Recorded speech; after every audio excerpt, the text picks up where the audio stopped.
nowhere. So I think you can handle it. And it's good to have you here again. Under President Trump and your work at the department, this administration has accomplished incredible things in a short period of time.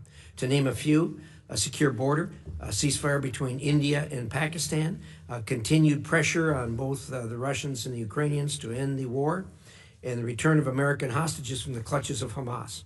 You've instituted a return to the office for states' employees and a return to a merit-based hiring system, ensuring the department can deliver for the American people. And of course, the Trump administration has sought to overhaul our federal spending, cutting much of the waste and abuse.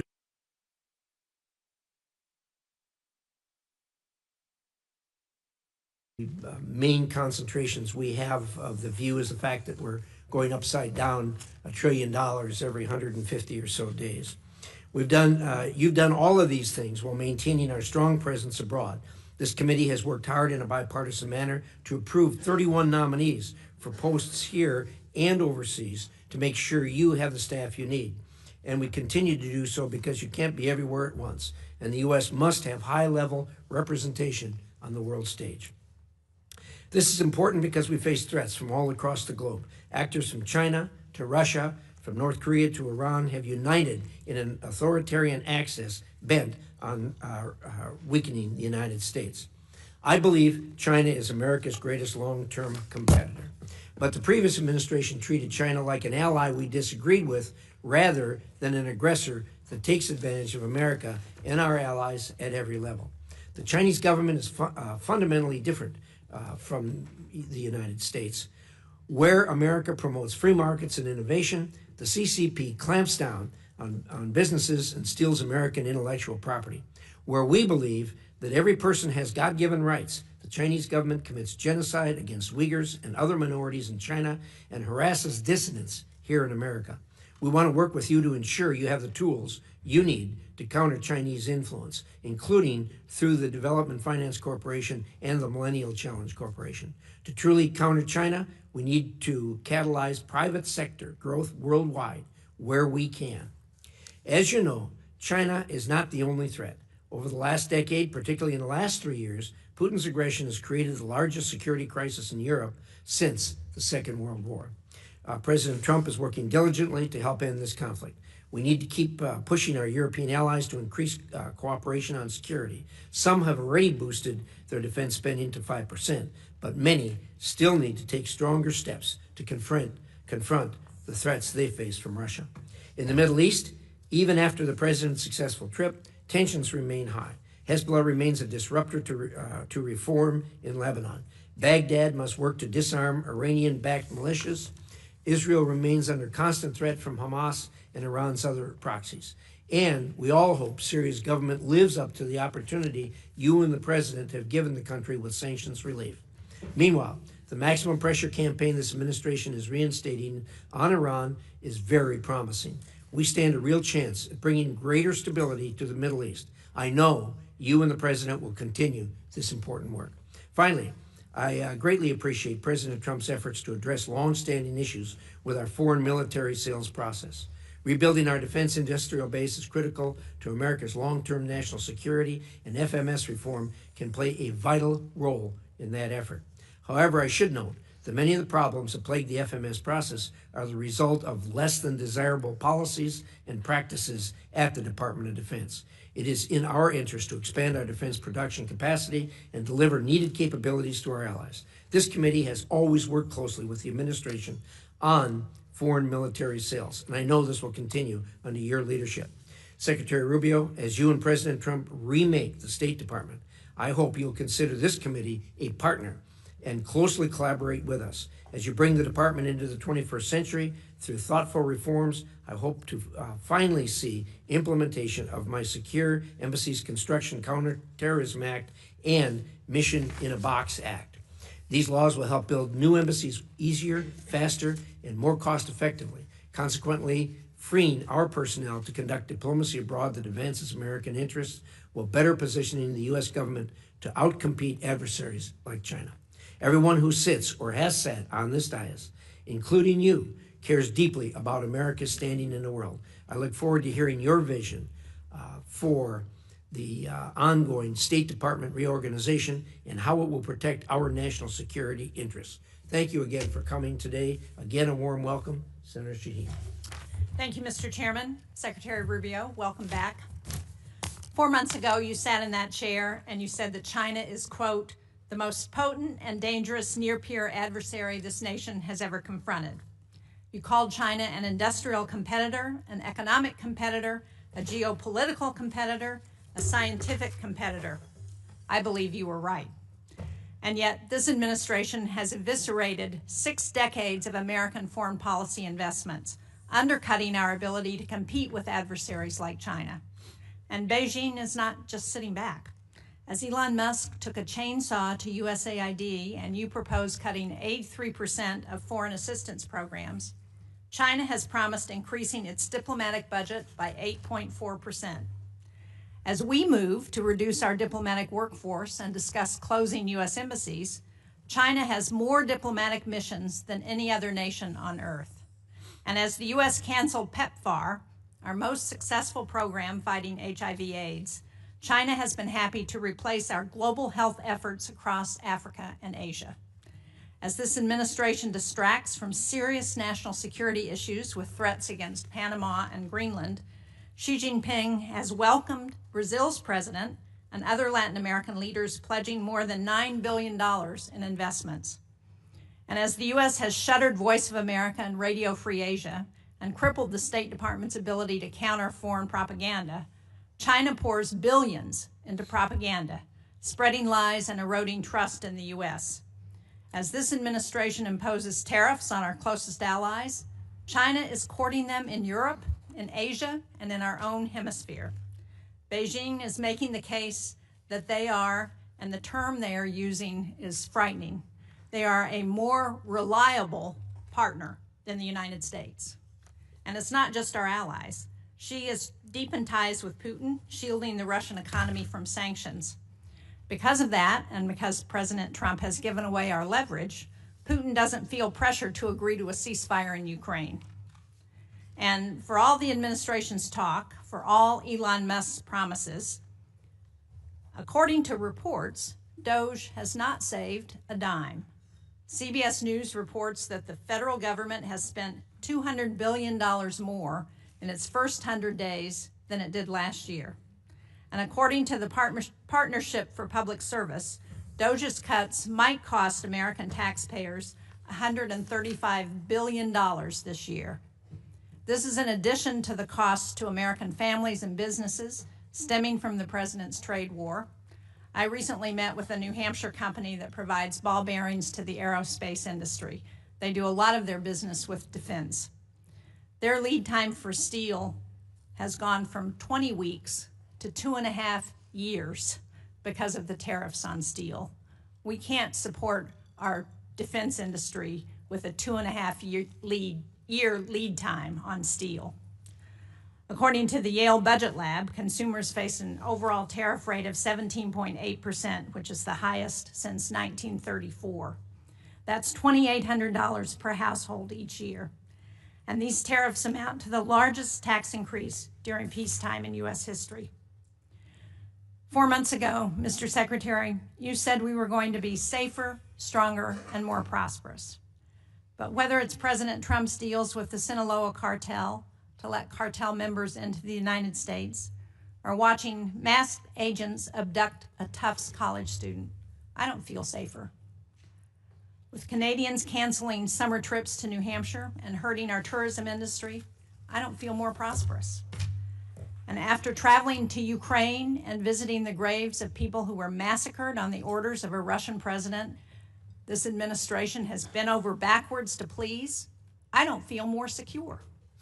To your credit, Mr. Secretary, your trip and the statement from President Trump that he will be lifting sanctions on Syria was welcome news. And you've worked to restart some programs and grant waivers to others.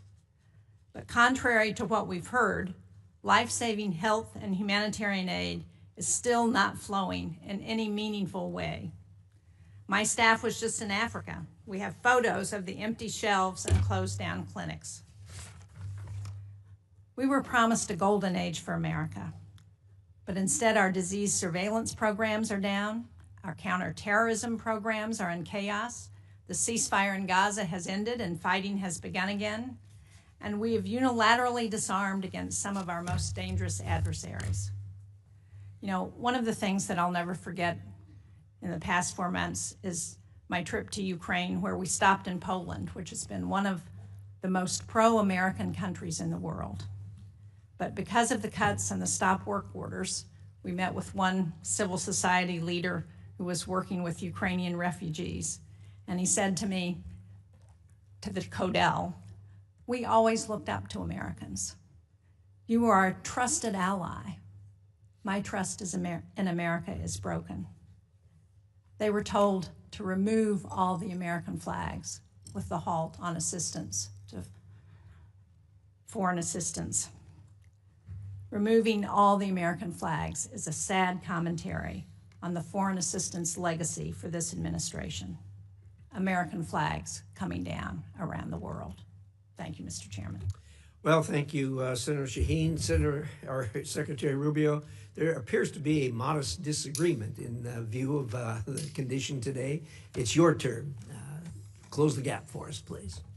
Thank you. It's an honor to be here on behalf of the National Archives, and in addition to... We don't have time for you to list. Okay, well, we'll focus on state today. I appreciate the opportunity to speak to you today. You know, when I came here 4 months ago, I told you that what I wanted was a State Department that was at the heart and soul of American foreign policy, that it was the single biggest driver both of action but also of ideas, and we're well on our way to achieving that. And the way I'll talk about some of the individual things we've accomplished during that time, but first let me explain sort of some of the processes by which we seek to arrive at it. The first is a reorganization of the way the State Department functions. And we have sort of previewed that with the committee and many of the individual members. Obviously, we'll have to we've taken input and are taking input now through the notice process. And then we'll come back to you with a formal congressional notification once. But we are taking a lot of the input, both provided by individual members and your staff, but also from inside the building. But if I could simplify, the goal is this, and that is... Yeah, all right, first.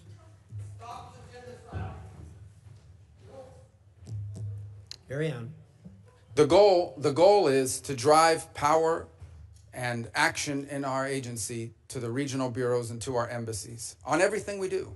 We want our foreign policy to be holistic. So, for example, we recognize that the set of factors, both in diplomacy and foreign aid in Guatemala or in Trinidad or in Jamaica, are going to look different than they may somewhere in Africa, somewhere in the Indo-Pacific region. And we want those decisions and the influence over those decisions to be made, to be driven to the regional bureaus.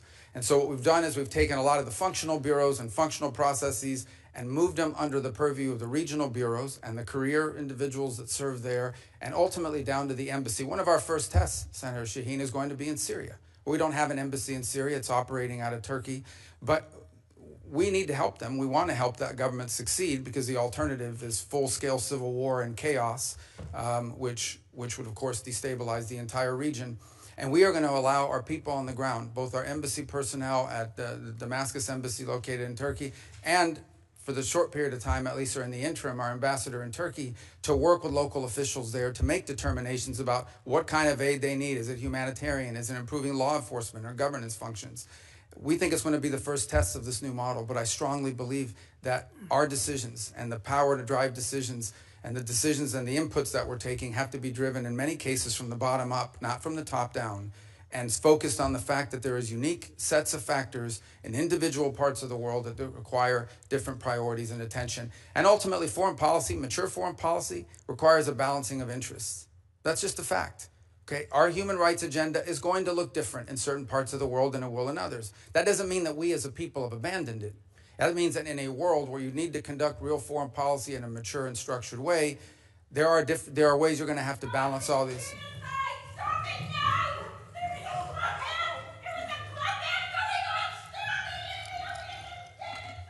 Actually, Senator Rubio, we're making progress. There's protesting in English now. Oh, remember that? Yeah. Remember last time.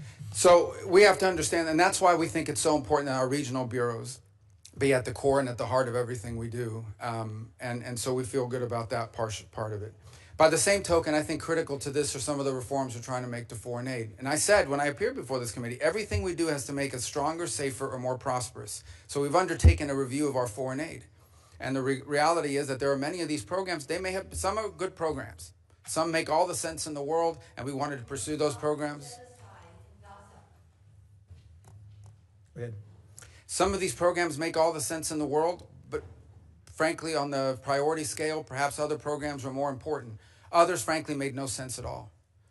We can talk about some of those programs today. We funded things around the world that made absolutely no sense. I will say this, even with the reforms we put in place and what we're suggesting is changes to our foreign aid, we still will provide more foreign aid, more humanitarian support than the next 10 countries combined, than the entire OECD, and far more than China. China doesn't do humanitarian aid.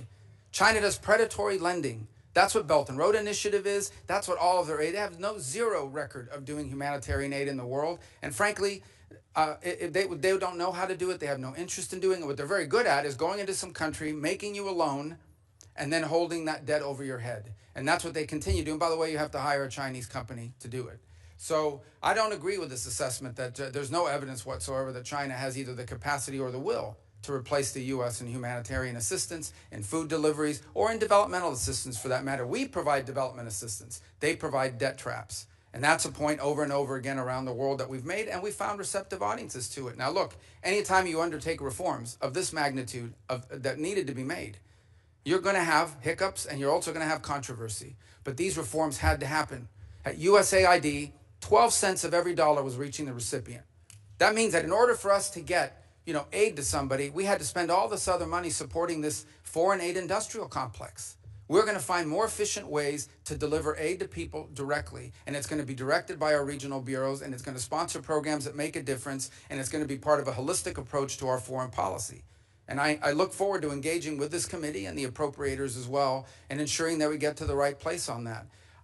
My last point I would make, and this is something I am very proud of. I believe, and I'm not besmirching anyone else, but I believe that the approach we have taken at the State Department, and frankly at USAID, but at State Department, to move forward reforms that involved intake from all of our partners, that required input from people within the building. Many of the reforms we've made were driven by people inside the building, many of whom have worked there for 20 or 30 years.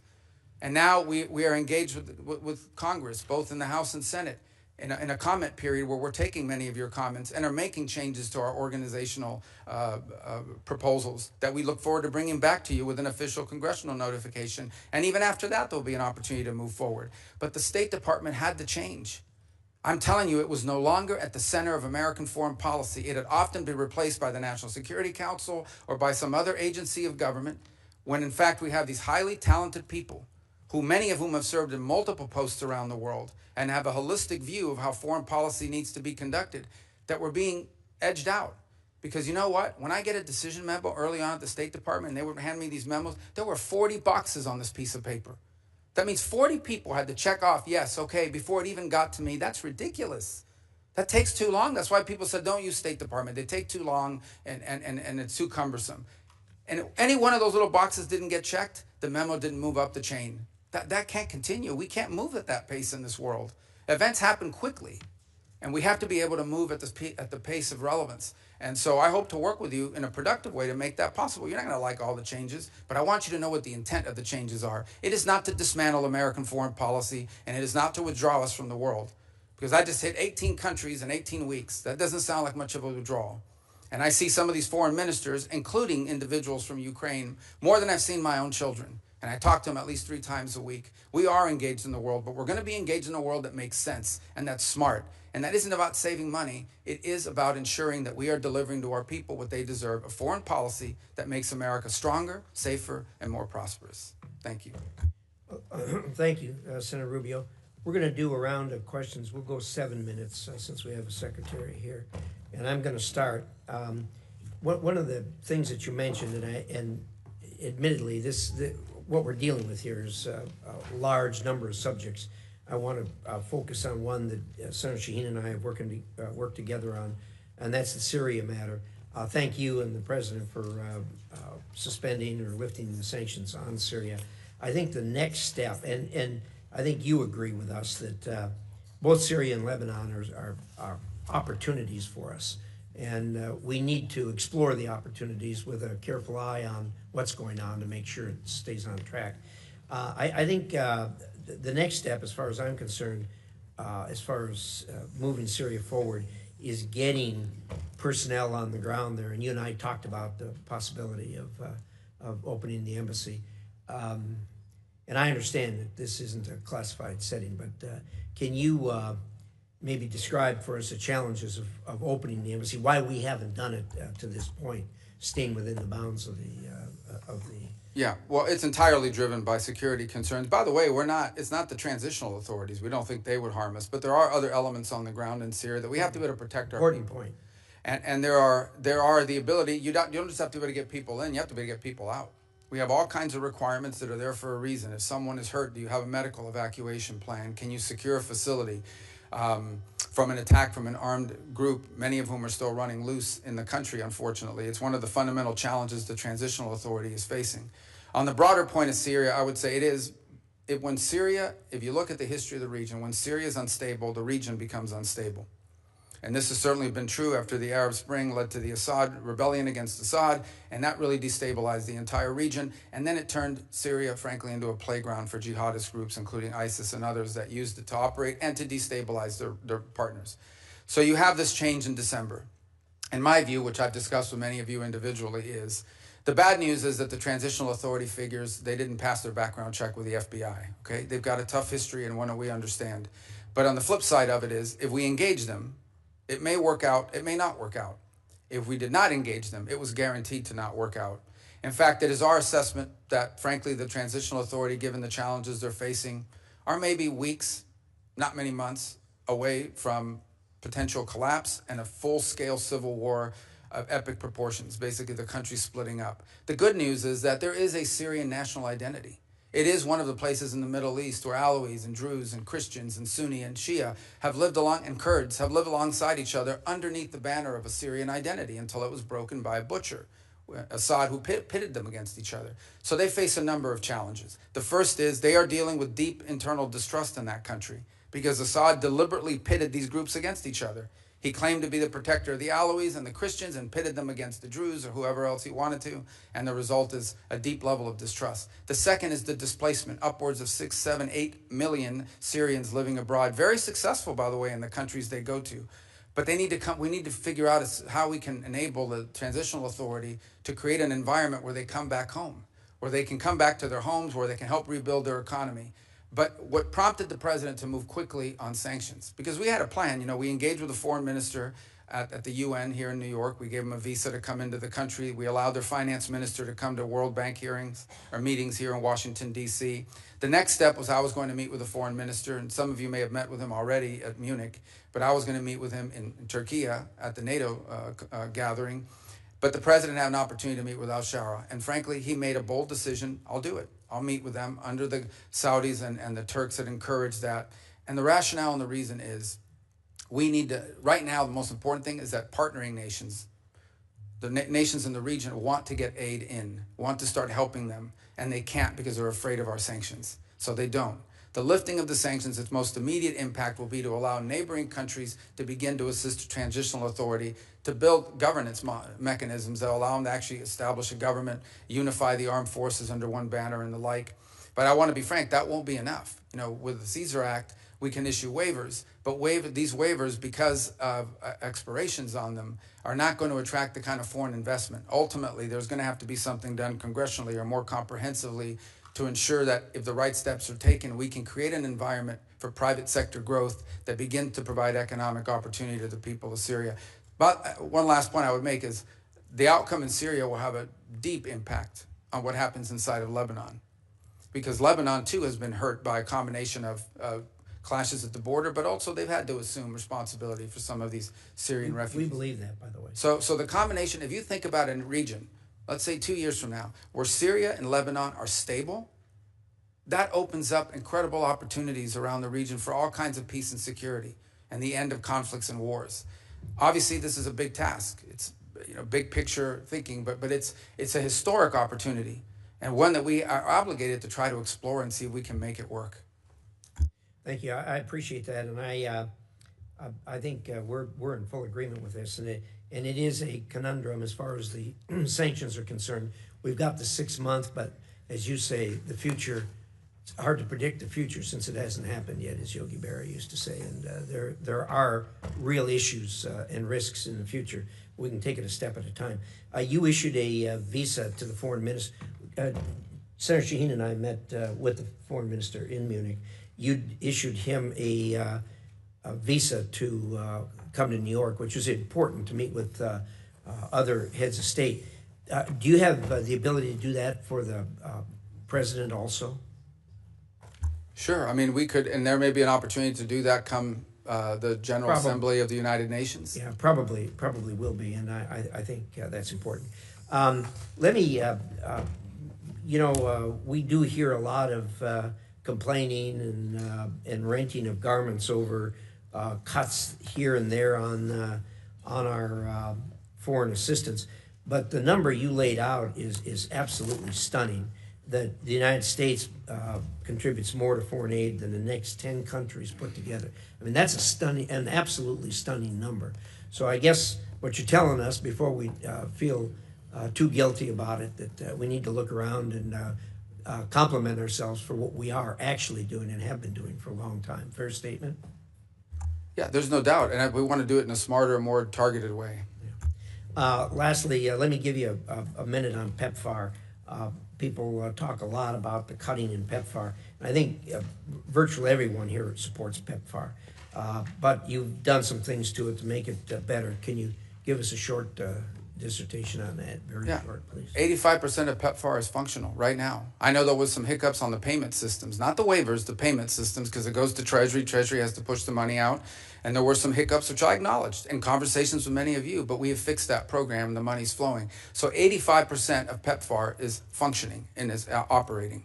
There was reduction in about 15% of or individual pieces of the program, but PEPFAR today stands at 85% of functionality. And when I hear these stories about, well, the money's like, we're moving money out of the building every single day, 20 million one day, 35 million the other. I mean, money is moving out the door. It's going to somebody. Some of it is going to pay for work that was conducted in December, January, February before the freeze. So we are paying back invoices on some of them. But most of it, a lot of it, is going towards ongoing programmatic activities that are approved and that we've either through a waiver and or approval process are moving forward on. Thank you. Appreciate that. Senator Shaheen. Thank you, Mr. Secretary. I have a number of questions, but I first want to go back to what you had to say about China, because I agree that their efforts are predatory. But I think somebody may be missing what they are doing in response to our ceasing of foreign assistance in places. And Mr. Chairman, for the record, I'd like to submit this fact sheet. The PRC supporting international assistance as U.S. withdraws. It's dated April 29th. And just to give you a few examples, earlier this month, General Michael Langley, who's the commander of U.S. Africa Command, I sit on the Armed Services Committee, and when we asked him about the end to specific USAID programs, he stated that the PRC is trying to replicate, in quotes, specific USAID programs in Africa that the Trump administration cut, including PEPFAR. And I mean, there are several pages of these examples. Another one is in Cambodia. After the U.S. terminated $2 million in demining programming in Cambodia, the PRC immediately announced $4.4 million to expand its own demining programs. The PRC also recently stepped in to fund child literacy and nutrition programs previously supported by USAID. So we can pretend that China is not doing these things and picking up and promoting themselves as a reliable partner when the United States is not. But we have specific examples that show where this is happening. But I want to move to Ukraine because we heard the conversation that the president had with Vladimir Putin, the phone conversation where Putin didn't agree to any meaningful negotiation that would end this war in Ukraine. As President Trump has admitted, Vladimir Putin is taking him for a ride. Now, we have a bipartisan bill in the Senate that's led by Lindsey Graham. It has 80 sponsors. I understand that the House members are ready to take this up on a discharge petition if we pass it out of the Senate. How much longer until we rein Putin in? And are you prepared to support that sanctions bill that Graham and Blumenthal and 78 other members of the Senate support? Well, let me answer your last question first, and that is about the bill. We obviously can't control what Congress does, and we've told the Russians this. Not now, 6-8 weeks ago. I believe, Senator Sheen, you were involved in a conversation that made it clear to the Russians what would happen if there was no progress made. And that's been repeated multiple times. I would also make this point, and it's important. Every single sanction, not one sanction has been lifted on the Russians. Every single sanction that was in place under the previous administration remains in place. So this idea we've given up leverage, well, we have the same leverage today we had under the previous administration. Well, now, Mr. Secretary, I would argue that the leverage that we've given up is taking NATO membership off the table, taking away a commitment to continue to help the Ukrainians with intelligence sharing and with military equipment and arms that they need to help fight this war. Well, that continues. There was a pause for 1 week. All of that was restarted. That was intelligence sharing, though, but it doesn't cover the equipment and arms. Oh, absolutely. That program has not been rescinded. They continue to receive armaments from the United States. And we continue to fund what the Ukrainians need as the president. And are you prepared to pass another supplemental bill to support them? Well, that's a different decision. That's a different question. That's not up for me to decide. The White House would have to make a determination about whether to come to Congress for a supplemental. But everything that's been approved and congressionally appropriated is ongoing. In fact, to the extent that the Ukrainians have asked for anything additional, what they've asked for is air defenses, Patriot units, which frankly we don't have. But we are working closely with our NATO allies. There are NATO allies that do have some batteries of Patriot missiles that they could provide or transfer over to the Ukrainians to defend, for example, the airspace of Kyiv and other places. And we've been encouraging in that front and working alongside our partners there to get deliveries of some of these systems. As you can imagine, none of these countries want to give up their Patriot systems either. But we can't make them fast enough, and part of the challenge we have in Ukraine is that munitions are being expended substantially faster than the ability of the broader West, not just us, but the West, to produce them. Now, that said, on the issue of Ukraine, here's what we can all agree on. There is no military solution to this crisis. Right. It will have to end in a negotiated settlement. And the fundamental challenge we have in Ukraine is this. Russia wants what they do not currently have and are not entitled to, and Ukraine wants what they cannot regain militarily. And that's been the crux of the challenge. I don't disagree with that at one level, but on the other hand, what Vladimir Putin is doing now is playing for time, and he's playing this president like a fiddle. And the longer he plays it, the more opportunity he has to gain territory in Ukraine, and the harder it's going to be to get him to the table. But what we need to do is to put pressure on Vladimir Putin in every way we can to ensure that we can get them to the negotiating table. Well, I disagree with this playing with a fiddle analogy, because the truth of the matter is when Vladimir Putin woke up this morning, he had the same set of sanctions on him that he's always had since the beginning of this conflict, and Ukraine was still getting armaments and shipments from us and from our allies, and the European Union is about to impose additional sanctions, and the U.S. is looking for no Patriot batteries to be able to transfer from other NATO nations into Ukrainian hands. And what the president's trying to do is end a war.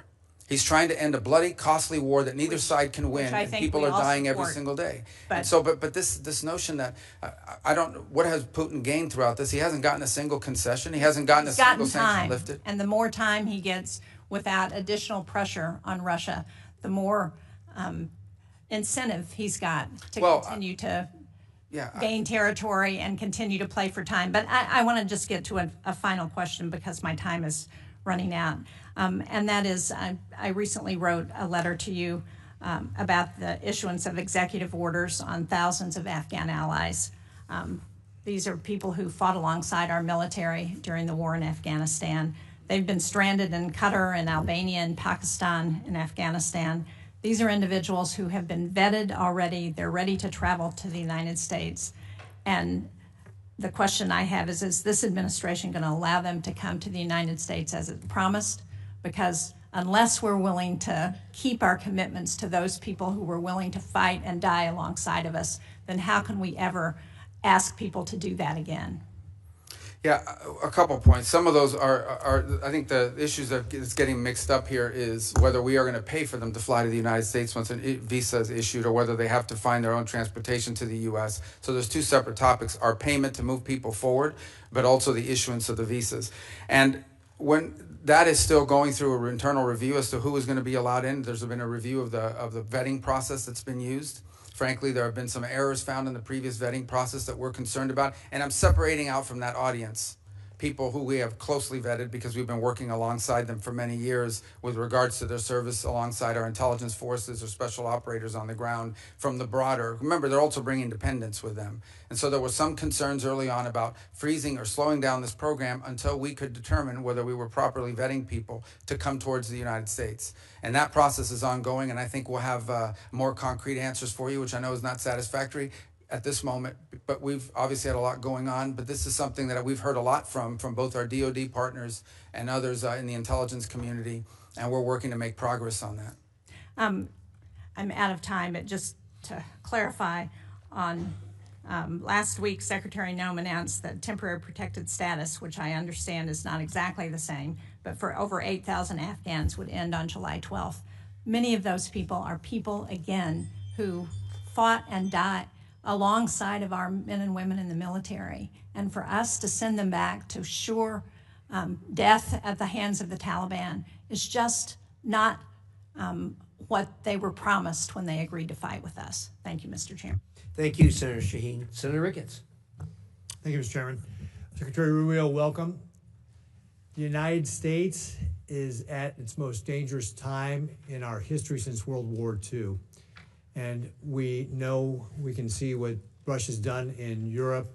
We know the increasing aggression of communist China, Iran, North Korea. I want to hit upon Iran real quickly here.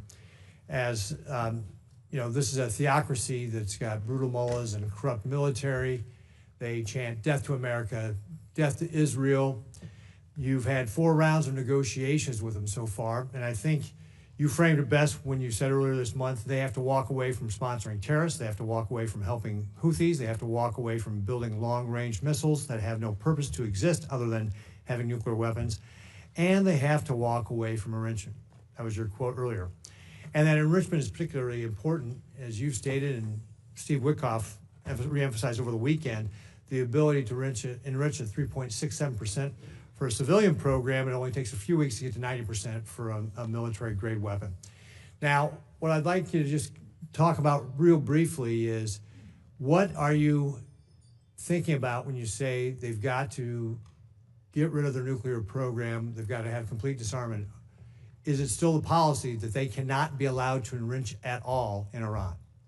Thank you. Well, obviously, these are ongoing, I hope to be ongoing negotiations, because the alternative would be far worse, in my view, but maybe necessary. But we hope that we can reach an agreement with Iran. So here's the baseline that I've described to everybody on it. If what Iran wants is a civil nuclear program, energy, you know, the ability to develop nuclear energy, there's a model for that multiple countries around the world currently follow. And that allows them to build reactors and then bring in enriched material and use it to generate electricity. And that's a model that will be available to Iran potentially if they choose to take it. If, on the other hand, they want to retain enrichment capability. And I just described this because if anyone's watching this or in the future, this can get a little complex. All of you understand it, but for the general public, it's important when you get into the details of this. Once you know how to enrich at any level, all you need is time to be able to enrich at a higher level. And they've already proven the ability to enrich at a higher level. In fact, they have and are doing so now.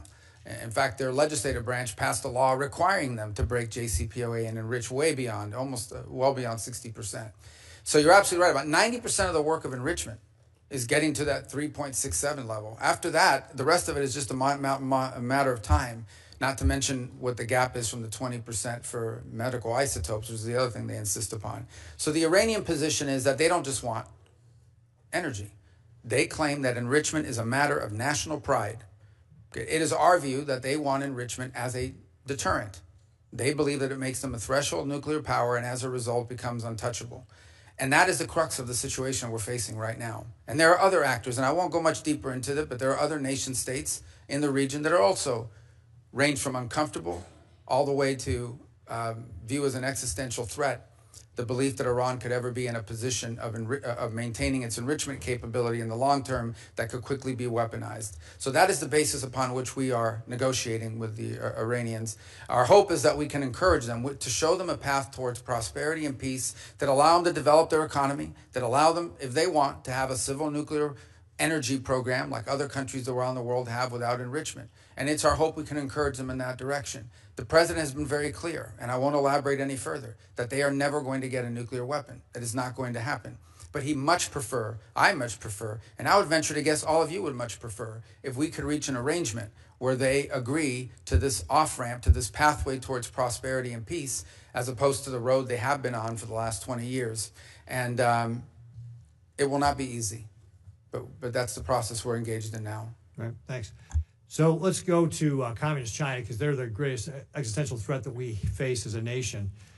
We both agreed last time you were before this committee that we need an all-of-government, not just an all-government, but we also need an all-of-society approach on how we face Communist China. This was illustrated in a recent tabletop exercise that I did with Sarah Coons and others, and I'm talking about contingency where Beijing tries to do an energy quarantine on Taiwan to force them to capitulate. And obviously unlocking Americans' energy is one of the ways that we can help counter this with LNG and biofuels, some of our strongest tools to be able to help our allies and partners. Cutting red tape, unleashing American energy in the private sector, we're positioned to be an energy supplier here of choice. But we need the infrastructure in place, and that includes having a West Coast LNG terminal. Can you talk a little bit about what you're thinking about when it comes to this type of contingency with regard to an energy quarantine in Taiwan and how the administration would approach that? Well, first of all, it would be devastating. The U.S., as you know, has agreements in place and assurances it's made on maintaining the status quo in that region, and those will remain viable without trying to be alarmist here. We know what those are, and we hope that never happens. But I think the broader issue that you touch upon, which I don't think is widely understood, again, members of the committee who follows this closely understand it, but more broadly, is the dangerous imbalance that has developed between China and the rest of the world on a number of fronts. The first is on access to rare earth minerals, which they have secured access rights all over the world on virtually every continent. They are predominant and or leading in their access. And it's one of the points of frustration that I have.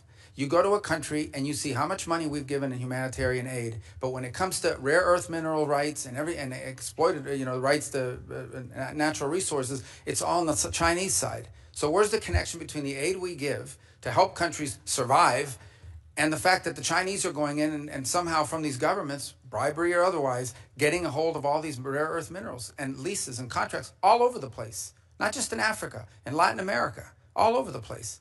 The second is processing. They process all these rare earth elements. So we are literally, if they decide one day we're going to cut the world off, and they've threatened to do so to some extent with these trade negotiations, you won't be able to build an engine in this country. You won't be able to build a rocket or any of the things that we use in daily life. This is a very dangerous situation that's developed that has to be addressed as well. A lot of it will require domestic changes in our own country and building up our own domestic capabilities, for example, to refine rare earth minerals and to process, but also just to make things. Pharmaceuticals, another dangerous imbalance. We were, all this talk about them getting close to the Europeans, they're dumping on the European market. They're dumping electric cars. They're dumping all kinds of products because they're overproducing. They don't consume. So they dump all these products onto the European marketplace. But you know what the Europeans are very concerned about? The Italians in particular. They used to lead the world in pharmaceuticals, at least in the precursors and the key elements and the basic ingredients. Now the Chinese dominate 80-something% of that industry. They could cut off our medicine. So I think when you talk about energy, I could apply that to a host of critical industries in the 21st century. If we don't address that imbalance, which is what we're hoping to do with some of the trade proposals, but also domestic matters that the administration is taking on, we're going to be in real tough shape here very soon if we're not already. Thank you very much, Mr. Secretary. I see my time is up, but I look forward to continuing to talk with you about how we can create this all-of-society strategy to be able to fight back against Communist China, because you just laid out a lot of the things that we're at risk at, and we have to have a way to be able to push back on them so that they don't decide to try to take Taiwan by force or try to do an energy quarantine, which could lead to a war which would be devastating for everybody. Thank you, Mr. Chairman. Thank you. A sobering analysis of where we are on the supply chain.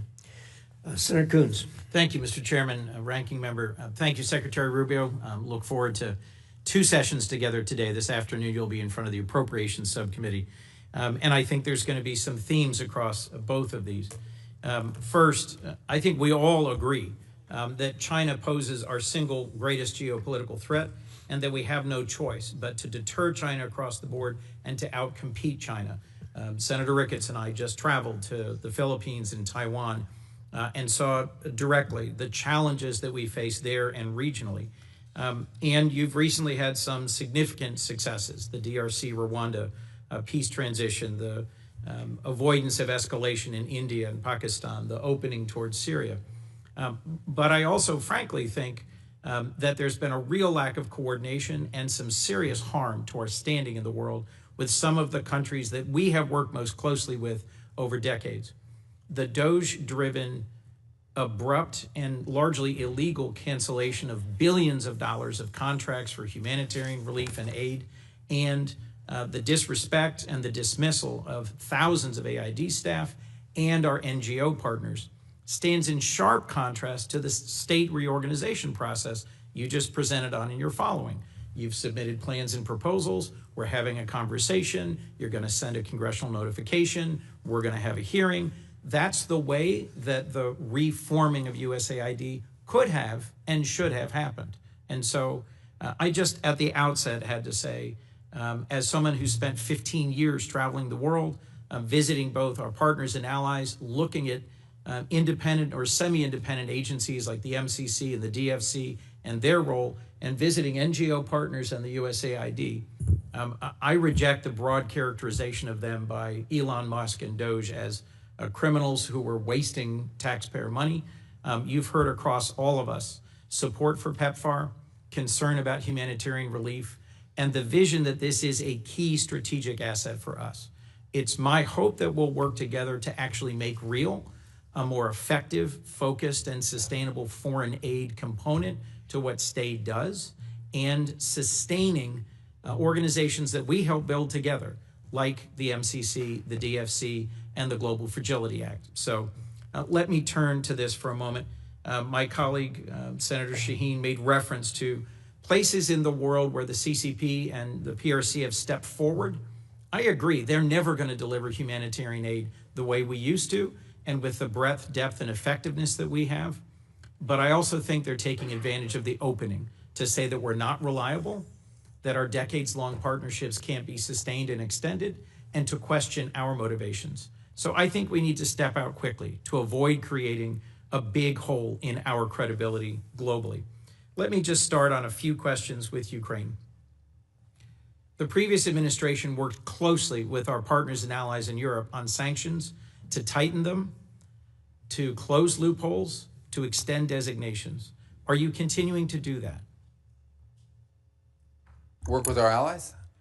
To tighten the Yeah, sanctions? so, well, first of all, the Europeans have their own set of sanctions, and we've coordinated with them very closely. In fact, the president had a call with at least 6 leaders from Europe yesterday. I had meetings with what we call the Quint that include Italy, Italy, France, the UK, the Germans, the French. So we are in constant contact with them on the work that they're doing. And they're proceeding along their own route. And in fact, in our conversations in the past with the Russians, we've made clear to them that the Europeans and ultimately will have to be at the table because they have their own set of sanctions that they're imposing. So the answer to your question is we have worked very closely with them. The president understands fully the options he has available to him, some of which are represented in the bill before the Senate. In the bill before the Senate that Senator Graham and others have led and that I co-sponsor, I think we have an opportunity to put more pressure on Russia and to push Putin to get to the table and to agree to a just and enduring peace. Do you support that sanctions bill? And do you think we should continue to arm Ukraine and to strengthen the sanctions against Ukraine in order to create the conditions for a real negotiation? Yeah, look, it may come to that point. If, in fact, it is clear that the Russians are not interested in a peace deal and they just want to keep fighting a war, it may very well come to that point. The president has made that in the past. Our belief, the president's belief, is he believes that right now, if you start threatening sanctions, the Russians will stop talking. And there's value in us being able to talk to them and drive them to get to the table. We'll see. Look, they have to do this. No one's claiming that this is a guarantee. President Zelensky reversed himself, showed up, was ready and willing to negotiate. And Putin, I think, my view, continues to play for time. Well, so I hope that we can work together to put more pressure on Putin to get to the table and to resolve this. The other thing that I see clearly, and I think many of my colleagues do, is that what happens in Ukraine sets the table for what happens in the Indo-Pacific. That there's an increasing coordination between the Russians, the Iranians, the DPRK, and the PRC. Do you see that as well, Mr. Secretary? Well, we remind our European allies every day that were it not for China, Russia would not be able to sustain this. And they're fully aware of that. And obviously, we all understand the presence of the North Koreans and the Iranian role in this as well. But by the same token, I would say there's a flip side to that, and that is every minute we spend, every dollar we spend on this conflict in Europe is distracting both our focus and our resources away from a potential for a much more serious, much more cataclysmic confrontation in the Indo-Pacific. So the answer is yes, they are related, but they're related both ways. They're related on the one hand by the precedent that it could set, but they're also related by the fact that every minute that we spend on this conflict that cannot be won by military means, every resource that's expended into it is money and time that's not being spent on preventing a much more serious confrontation from a global perspective in the Indo-Pacific. You made the point earlier that, in your view, we did not coordinate well enough between countries where we for decades had done humanitarian aid, disaster relief, public health work, and countries that ally with China in terms of resource mining and processing. One of the countries we visited was the Philippines. The Philippines is the most disaster-prone country on Earth. They have more typhoons, volcanoes, earthquakes than anywhere else, and they are a treaty ally of the United States. Yet we abruptly canceled a whole series of programs that provided disaster assistance, development assistance, and humanitarian aid. My hope is that we will work together to follow an appropriate and legal process to reform foreign aid and to align it with our values and priorities. I've long seen the MCC and the DFC as critical components in pushing back on what you correctly perceive as the PRC's extractive engagement with much of their region. What do you see as the future for organizations like the MCC and the DFC? And when we next speak this afternoon, I'll be pressing you on the America First Opportunity Fund and understanding how this nearly $3 billion Agile Fund will fit into the picture for the future of aid. Yeah, on DFC, we don't control those two entities. They're independent. They're both undergoing a review. DFC, I think, has the opportunity to potentially even expand. That's not a commitment, but I'm telling you there's talk about that. On Millennium Challenge, I think that I saw some reporting out there that it was being imploded. My understanding is the way it's being approached is that it's being reformed but not done away with. It was actually created as an alternative to the way we did aid with USAID. And so there's work happening on both of them. So my personal view on DFC is I think DFC has an opportunity to perhaps do more. And it's the sort of investment we want to make around the world and the way it's structured. And on Millennium Challenge, it's undergoing a review right now, but the review is designed to improve it, not to eliminate it. Well, we should talk more directly about that. I'm concerned that what's happened in other agencies is happening there. The overwhelming majority of the headquarters staff being suspended or fired, and then compacts eliminated more quickly than it's being reformed. Same thing with global communications through USAGM, Radio Free Europe, Radio Free Asia. I'm concerned that we are conceding spaces to the PRC when we should be working together on a shared objective, which is to deter and compete successfully with the PRC. Thank you. Senator Curtis.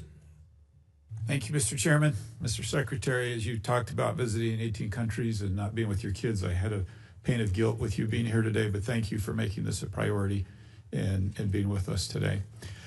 This might surprise some of my colleagues and maybe even you, but for the last several years, I've led a Republican delegation over to the Conference of the Parties, COP, and I believe that a Republican voice is really important at that table. I would point to issues, for instance, like nuclear. When I first started attending COP, nuclear was out of power, and we were shouting from the housetops that we had to have nuclear power, and I think that's shown the influence of a Republican voice over there. Your agency has done, and I applaud, a lot of reduction in cost cutting. Part of that's been the State Department's Office of Global Change, which would normally handle the COP arrangements. I'm wondering who we would work with, and if you've given any thought in who we can coordinate to make sure the U.S. and that we have a good presence over there in Brazil. Yeah, so that'll be rolled into our Economics Bureau in the restructure. And I think on the energy front, it's actually going to be at the forefront of foreign policy for the next 100 years. One of the reasons why just AI alone and AI development alone is going to put a strain on energy, the amount of energy that it's going to take to produce AI and AI-driven innovations will, we just don't produce enough global energy to meet it. And so it's going to provide two things: the strategic opportunities for nations that can deliver cost-efficient energy and in a sufficient volume. It's going to become an enormous opportunity for these countries to be leaders in the AI space. But the other is it's going to put a strain on everybody else because it's going to use up those energy resources. So we need to be at the table to have conversations about how, not just what our role in energy is, but how we help invest or partner with countries that have a supply of energy. So as an example, Paraguay has a hydroelectric plant right now, and they were in a long-term deal with Brazil where they sold them 50% of the energy being produced. That deal is now expired. They're trying to figure out what to do with the 50% of electricity generated by hydropower that is no longer going to be going to Brazil. And they can't put that in a tank and ship it overseas. So someone, if they're smart, is going to go down to Paraguay and open up an AI facility. Guyana has just made extraordinary discoveries on natural gas and oil. This is a country that's going to become incredibly rich very quickly and has an opportunity to both invest that wealth to develop their society, but also become a platform for other industries that could help strengthen the region. For the sake of time, I just would love to work with the State Department on that, make sure we have a good presence for that message. I also believe the United States can carry a message that you don't have to give up affordability, you don't have to give up reliability, and we can also be clean. I think that's a really strong message for us. Foreign assistance has been talked about a lot today, and I'd like to just point out that there are a number of philanthropic entities in Utah. We have the Church of Jesus Christ of Latter-day Saints who are really ready to stand up and go to work. I know Catholic Charities, there's many like that, and just want to make sure you're factoring those into kind of your rebuild and restructure. I know there are a lot of people like that ready to jump in and be part of this. Absolutely. And just to go back on foreign aid for a moment, we're going to be doing foreign aid. We're going to be doing humanitarian relief, disaster relief. We're going to be doing all the things we've done before, maybe not some of the same projects, but we're going to be doing all of it. The difference is it's going to be coordinated out of the umbrella of the State Department, and it's going to be part of a cohesive, coherent foreign policy. And it's going to be driven by our embassies and our regional bureaus. So in the case of the Philippines, which was brought up a moment ago, we're going to rely not just on the region, the bureau here in Washington, but in our embassy on the ground to help us every single year construct what aid needs to be delivered, be it humanitarian or disaster relief or the like, to that country. And that's been missing, that sort of cohesive approach to how we treat foreign aid as a tool in our broader toolbox, as opposed to its own toolbox altogether. We want to make it part of our broader toolbox on foreign policy. Yeah, and I think my only footnote is, as we do that, let's keep in mind that many people are willing to participate and be part of this without a drag on the U.S. tax dollar that I think can complement the vision that you just laid. I've had the opportunity to work with you on the House side on some legislation and to some degree fill some of your big shoes here on Taiwan and Hong Kong. And I just wanted to touch on that briefly. I know Senator Ricketts brought up Taiwan with the recent implementation of more national security laws and the blockade-style drills around Taiwan. How can Congress better work with you and your department to support you and make sure we're doing everything that we can do? I mean, unfortunately with Taiwan, I think with Hong Kong, as we've seen, is its autonomous stand. I think our law now reflects that is no longer real. It is basically an extension of, and I think one of the great examples of that is a company named Hutchison Ports, which is headquartered in Hong Kong. And they control two of the main facilities, the two main facilities on the Panama Canal. And everyone was saying, well, they're not a Chinese company. They're not Chinese. They're a private Hong Kong company. Well, when Hutchison Ports decided they were going to sell, all of a sudden the Chinese government's put all kinds of pressure on them, and it slowed down the deal. So how can it be, if this company is an independent Hong Kong company, why do they care what the Chinese authorities think? Well, the reason is because they are under Chinese control and Chinese influence. And the fact they're headquartered in Hong Kong is no longer a protection from that. So I think it's important for us to understand Hong Kong cannot become a place where China can evade, be it sanctions or restrictions, by simply hiding behind some company who has an address there. It is sadly, tragically, and unfortunately, fully under the control, for national security perspectives, of authorities in Beijing. And sadly, as part of that, has lost all of the values that were in Hong Kong before, of a free press, of free people, that went with that as well. Yeah, those are incompatible with authoritarian rule. Good. Thank you. Thank you for being here today, Mr. Chairman. I yield. Thank you, Senator Curtis. Senator Murphy. Thank you very much, Mr. Chairman. Thank you, Mr. Secretary, for being here. Before I ask my questions, I just ask that after this hearing, you go back and reconsider a claim that you made in your opening statement.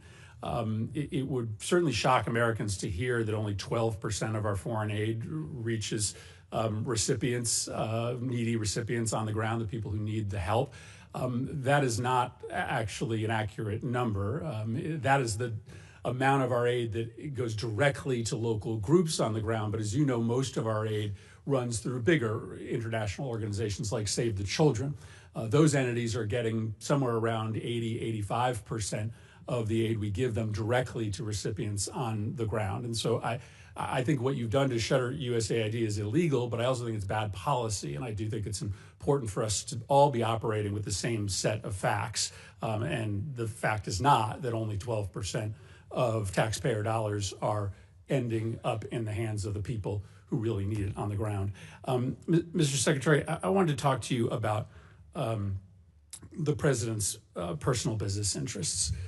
During his first term, he made the decision to not enter into any new business deals during his presidency, that Trump-affiliated businesses would not enter into any foreign business arrangements. And that made sense because obviously it can be confusing for foreign governments to know how to try to win favor with the U.S. government if they have one route, making concessions that are good for U.S. national security, and they also have another route, which is perhaps helping the president's business interests.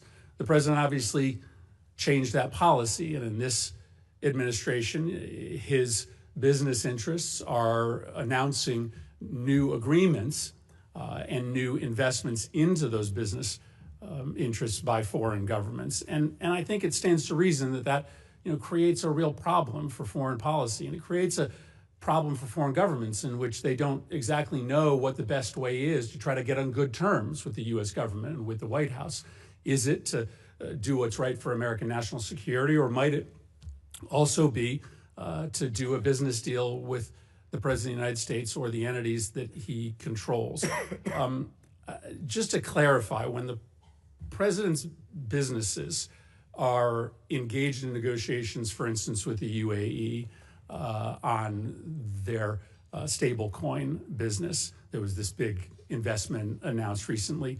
You are not part of those negotiations. Those are being done by the president's family or those representing the president's business. I'm not aware the president's involved in managing any business. He's other than the presidency of the United States. His family is allowed to make business deals. They continue to operate the enterprises that his family ran. I also don't accept the notion that these deals, for example, in Saudi Arabia or the UAE or Qatar, had anything to do with the president. For example, the Qatar bought $200 billion worth of airplanes from Boeing. The president's not as far as I know, not a shareholder, certainly doesn't own Boeing. So the overwhelming, if you look at the deals that were structured, they were involved in investments in the United States. That's the deals he signed, and or investments in, for example, the UAE or Saudi Arabia involving artificial intelligence. UAE did announce a massive investment in World Liberty Financial, and World Liberty Financial is controlled by the president. And the president does actively engage in these businesses. He uses his social media to market the businesses that are being run by his family. I mean, just go onto his social media feed and you will see him marketing his meme coins. So that is the president of the United States. That is not his son's doing. But that, just to be clear, that was not part of this. That was not an announcement as part of this trade visit that was conducted into the Middle East. Well, whether or not it was made during the time the president was there are obviously business deals being done between Trump entities and these countries. Let me ask you about the one that is probably most confusing to this committee, which is the planned gift of a plane to either the United States government or the president. Is it your understanding that this luxury plane that Qatar has offered the president, and the president has announced he is willing to accept, is a gift to the United States government, or is it a gift ultimately to the president himself that he can use in his library? Well, you'd have to talk to the Department of Defense, because this is a replacement, or at least a temporary bridge plane for Air Force One, the new Air Force One, which is way off its delivery schedule. And so that would have to be with the Air Force. They operate Air Force One. My understanding of it basically has been from the very beginning that this is a plane that was identified after talking to Boeing about what other planes around the world would fit the bill that are out there that could be used now. They identified the ones that Qataris had as an opportunity for one, and as a result, or the UAE had that as opportunity for one, and that's how that. And it's not your understanding that the plane ultimately will belong to the president or to the president's library after. Well, I'm not involved at that level of it. I've never heard that before. What I've heard is that plane will replace Air Force One, which is an Air Force plane. Let me ask you about the dinner that's happening this Thursday night. The president has offered access to him to the 200 top purchasers of his meme coin. Reports are that maybe about half or more of those individuals who will be meeting with him, many in a VIP reception, are foreigners. Do you have a list of those foreign individuals who will be meeting with the president? I don't. I don't know anything about. I didn't even know there was a dinner on Thursday night, so I'm not sure what you're referring to. So you don't know whether any of the foreign individuals who are going to be meeting with the president this Thursday night, for instance, are on our list of sanctioned individuals, or whether any of those individuals have connections to, let's say, terrorist organizations abroad? Well, I think if they had terrorist links, the Department of Homeland Security probably would not allow them into the country. But I don't even know there is a dinner on Thursday. You're asking me about something I don't know about. Well, but listen, this is a dinner that the president is having. It is likely going to involve some very significant foreign interests. You have to be pretty wealthy in order to be able to get inside this dinner. Isn't that a relevant question for the Secretary of State? Yeah, I'm not the social Which foreign secretary, interests are going to be speaking to the president? I mean, it's kind of naive to believe that they aren't going to be in that room talking about national security matters. Well, I don't think that that's the case at all, because I would be aware if it was the case. The truth of the matter is I interact with government officials and others in governments of other countries. That's what I'll tell you, you're asking me about a dinner I don't know anything about. I can't answer you because I don't know anything about this dinner. It's the first I heard of it. Like I said, I don't keep the president's social schedule. It's not on my phone. It's not in my pocket. I don't even know. I can't comment on a dinner I know nothing about. Yeah, I think that represents a real problem for this committee, because there's clearly a way around the State Department for foreign individuals of significant influence and wealth to be able to directly lobby the president of the United States. But I don't think your that's answer fair. is that you don't know this is happening. Well, I don't know that there's a dinner. That in and of itself is I don't know that there's a dinner, and I don't know what the guest list is, but I can tell you I've run into the president of FIFA from the World Cup. He's here all the time. I see him. He's a private individual. It's not a government entity. And he's met with the president and is friendly with the president. He doesn't have to go through me to meet with the president. The president has relationships and friends and people he's known for a long time. Some of them are foreigners. That's not unusual. Yeah, but you're asking me about a for specific dinner and implying these are nefarious individuals who just impact. bought their I way can't into comment on a meeting on with a the dinner. president. I think you should probably endeavor to get your hands on the list to make sure that there aren't individuals there who are perhaps contravening national security interests that the Well, I don't think Department that's, of I don't State have any is concern about that. prioritizing. Ultimately, I don't have any concern that the president having dinner with someone is going to contravene the national security of the United States. Thank you, Mr. Chairman. Thank you, Senator King. Thank you, Mr. Chair. Thank you, Mr. Secretary. In response to an earlier question, you sort of posed a question back. What is one thing that has happened during the Trump administration that has strengthened Vladimir Putin's hand in Ukraine, mentioning that the sanctions were still in place? I just would like to introduce for the record an article dated February 28 from NBC News titled "State Department Terminates U.S. Support of Ukraine Energy Grid Restoration." That'll be entered in the record. I was in Ukraine the day after the Palm Sunday bombing in Sumy and spoke to USAID staffers who'd all been riffed. They're going to be laid off either the middle of summer or early September. I'm aware that that's subject to litigation, but they talked about the fact that the grant cancellation canceled a grant that USAID had in place, hundreds of millions of dollars, that has been used repeatedly to restore the Ukrainian energy grid after attacks by Russians. I could give other examples. That is the one that is most present on my mind since I was just there. Mr. Secretary, I want to ask you about the program.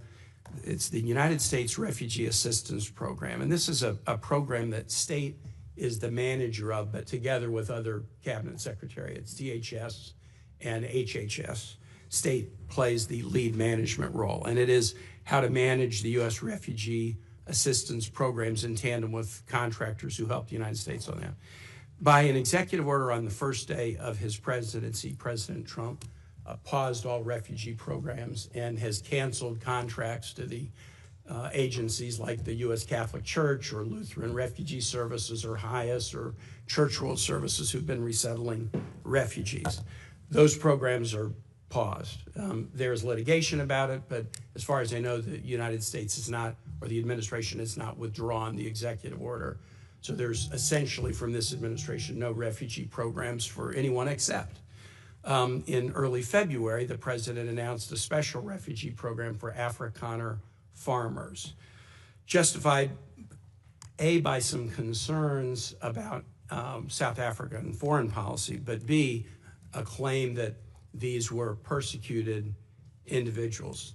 So right now, the U.S. refugee program allows a special program for Afrikaner farmers, the first group of whom arrived at Dulles Airport in Virginia not long ago, while shutting off the refugee program for everyone else.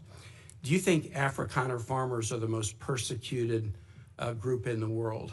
I think those 49 people that came certainly felt they were persecuted, and they've passed every sort of check mark that had to be checked off in terms of meeting the requirements for that. They live in a country where farms are taken and land is taken on a racial basis. Okay. Do you think they're more persecuted than Uyghurs or Rohingyas, or more persecuted than political dissidents in Cuba or Venezuela or Nicaragua, or more persecuted than those who would be threatened should they be returned to Afghanistan by violence by the Taliban? Well, the problem we face there is the volume problem, okay? If you look at all the persecuted people of the world, it's millions of people. They can't all come here. And we had refugee programs. So why prioritize Afrikaner farmers? Well, because it's a small subset, it's a new issue, and the president identified it as a problem and wanted to use it as an example. But that's different from having these refugee programs that were basically spending money to put people up in communities and accommodate them, and it was acting as a magnet. Millions of people enter this country illegally, and today the border is sealed. Let me challenge you, and I'm just going to say for the public, if you want to understand about the, quote, persecution of Afrikaner farmers, go look at the composition of the South African government. Since July of 2024, there's a government of national unity, and the opposition party to the ANC, the Afrikaner Party, the Democracy Alliance, is part of the governing coalition. They joined the governing coalition a year ago, and the leader of that party was given the remit of Agriculture Minister, John Steenhuisen. He is the leader of the former Afrikaner Party, still widely representing Afrikaners. He is the Minister of Agriculture in South Africa right now.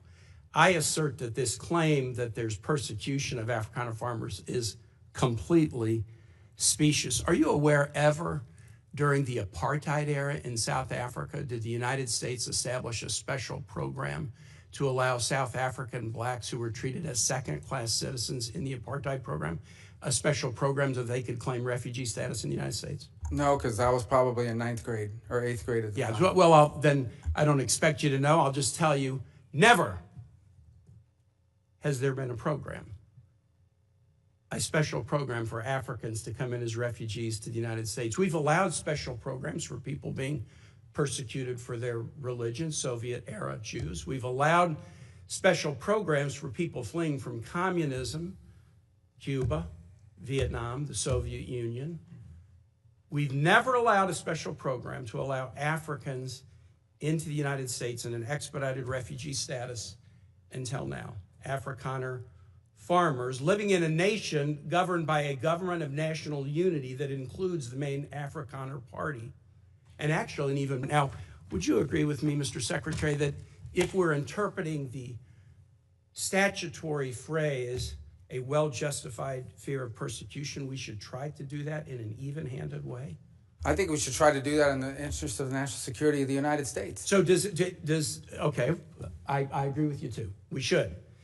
Should we try to do it in an even-handed way? So for example, should we say, if you're persecuted on the grounds of your religion, we'll let you in if you're a Christian, but not if you're a Muslim. I think that the United States has a right to allow into this country and prioritize allowance of who they want to allow to come in. But I'm going to ask you what. Yeah. So a well-justified fear of persecution. Yeah, they thought that their farms were don't being think burned that down and they means would be anything? killed. I think that's a pretty good justification for wanting to come. They're Okay. afraid for their lives. And should it be applied in an even-handed way? That's an easy. No, our foreign policy doesn't require even-handedness. It Well, wait, requires but prioritizing the the interests of the statutory United States. phrase says you are entitled to entrance as a refugee if you demonstrate a well-justified fear of persecution. No, you're not entitled, So you're can allowed. you have a different standard based upon the color of somebody's skin? Would that be acceptable? Well, I'm not the one arguing that. Apparently, you are, because you don't like the fact that they're I'm white, just and that's why asking they're you to coming. say that that would be unacceptable. no, That I would say that seem the to United be States- a very easy The thing United to States say, has a right to pick and choose who they allow into the United even States. based on the color of somebody's skin. No one's. You're the one that's talking about the color of their skin, not me. These You're are people whose refusing to farms were being acknowledge burned that down it and they were should be killed because of the even-handed. color of their skin. Well, Because they were-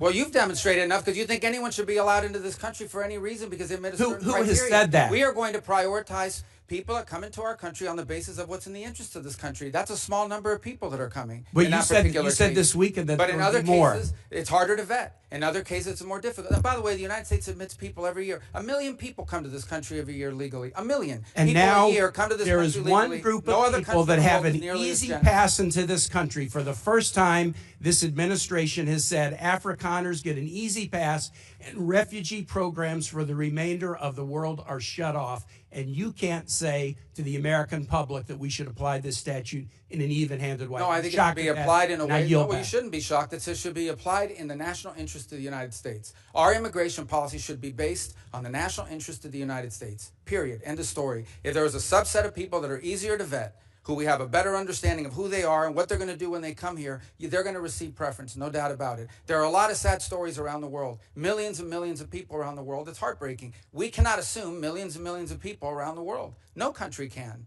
So you have to have a process of deciding who do you prioritize, who do you allow in. We do it all the time. We do it in our immigration system now under our current laws. Unfortunately, it's primarily based on family connection and not on what they're going to contribute to the society from a merit standpoint. That should be changed, but that'll require statutory changes. But the bottom line is this notion that somehow we have to accept anyone who wants to come to the United States is absurd.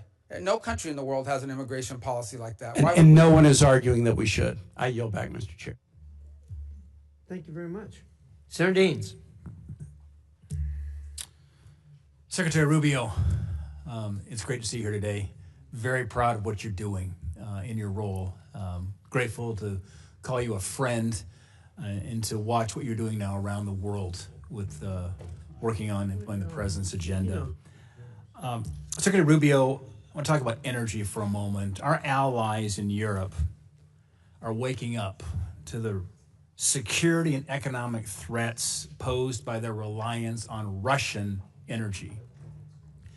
Despite some progress, many of our European partners still are hesitant to diversify their energy portfolio, energy sources, and ensure they can literally keep the lights on. This recent nationwide power outage in Spain provided a timely reminder that intermittent sources of energy cannot replace reliable baseload power that comes from fossil fuels or other steady sources. So despite their acknowledgement of this threat, Europe is still making it very difficult for energy companies to do business on the continent.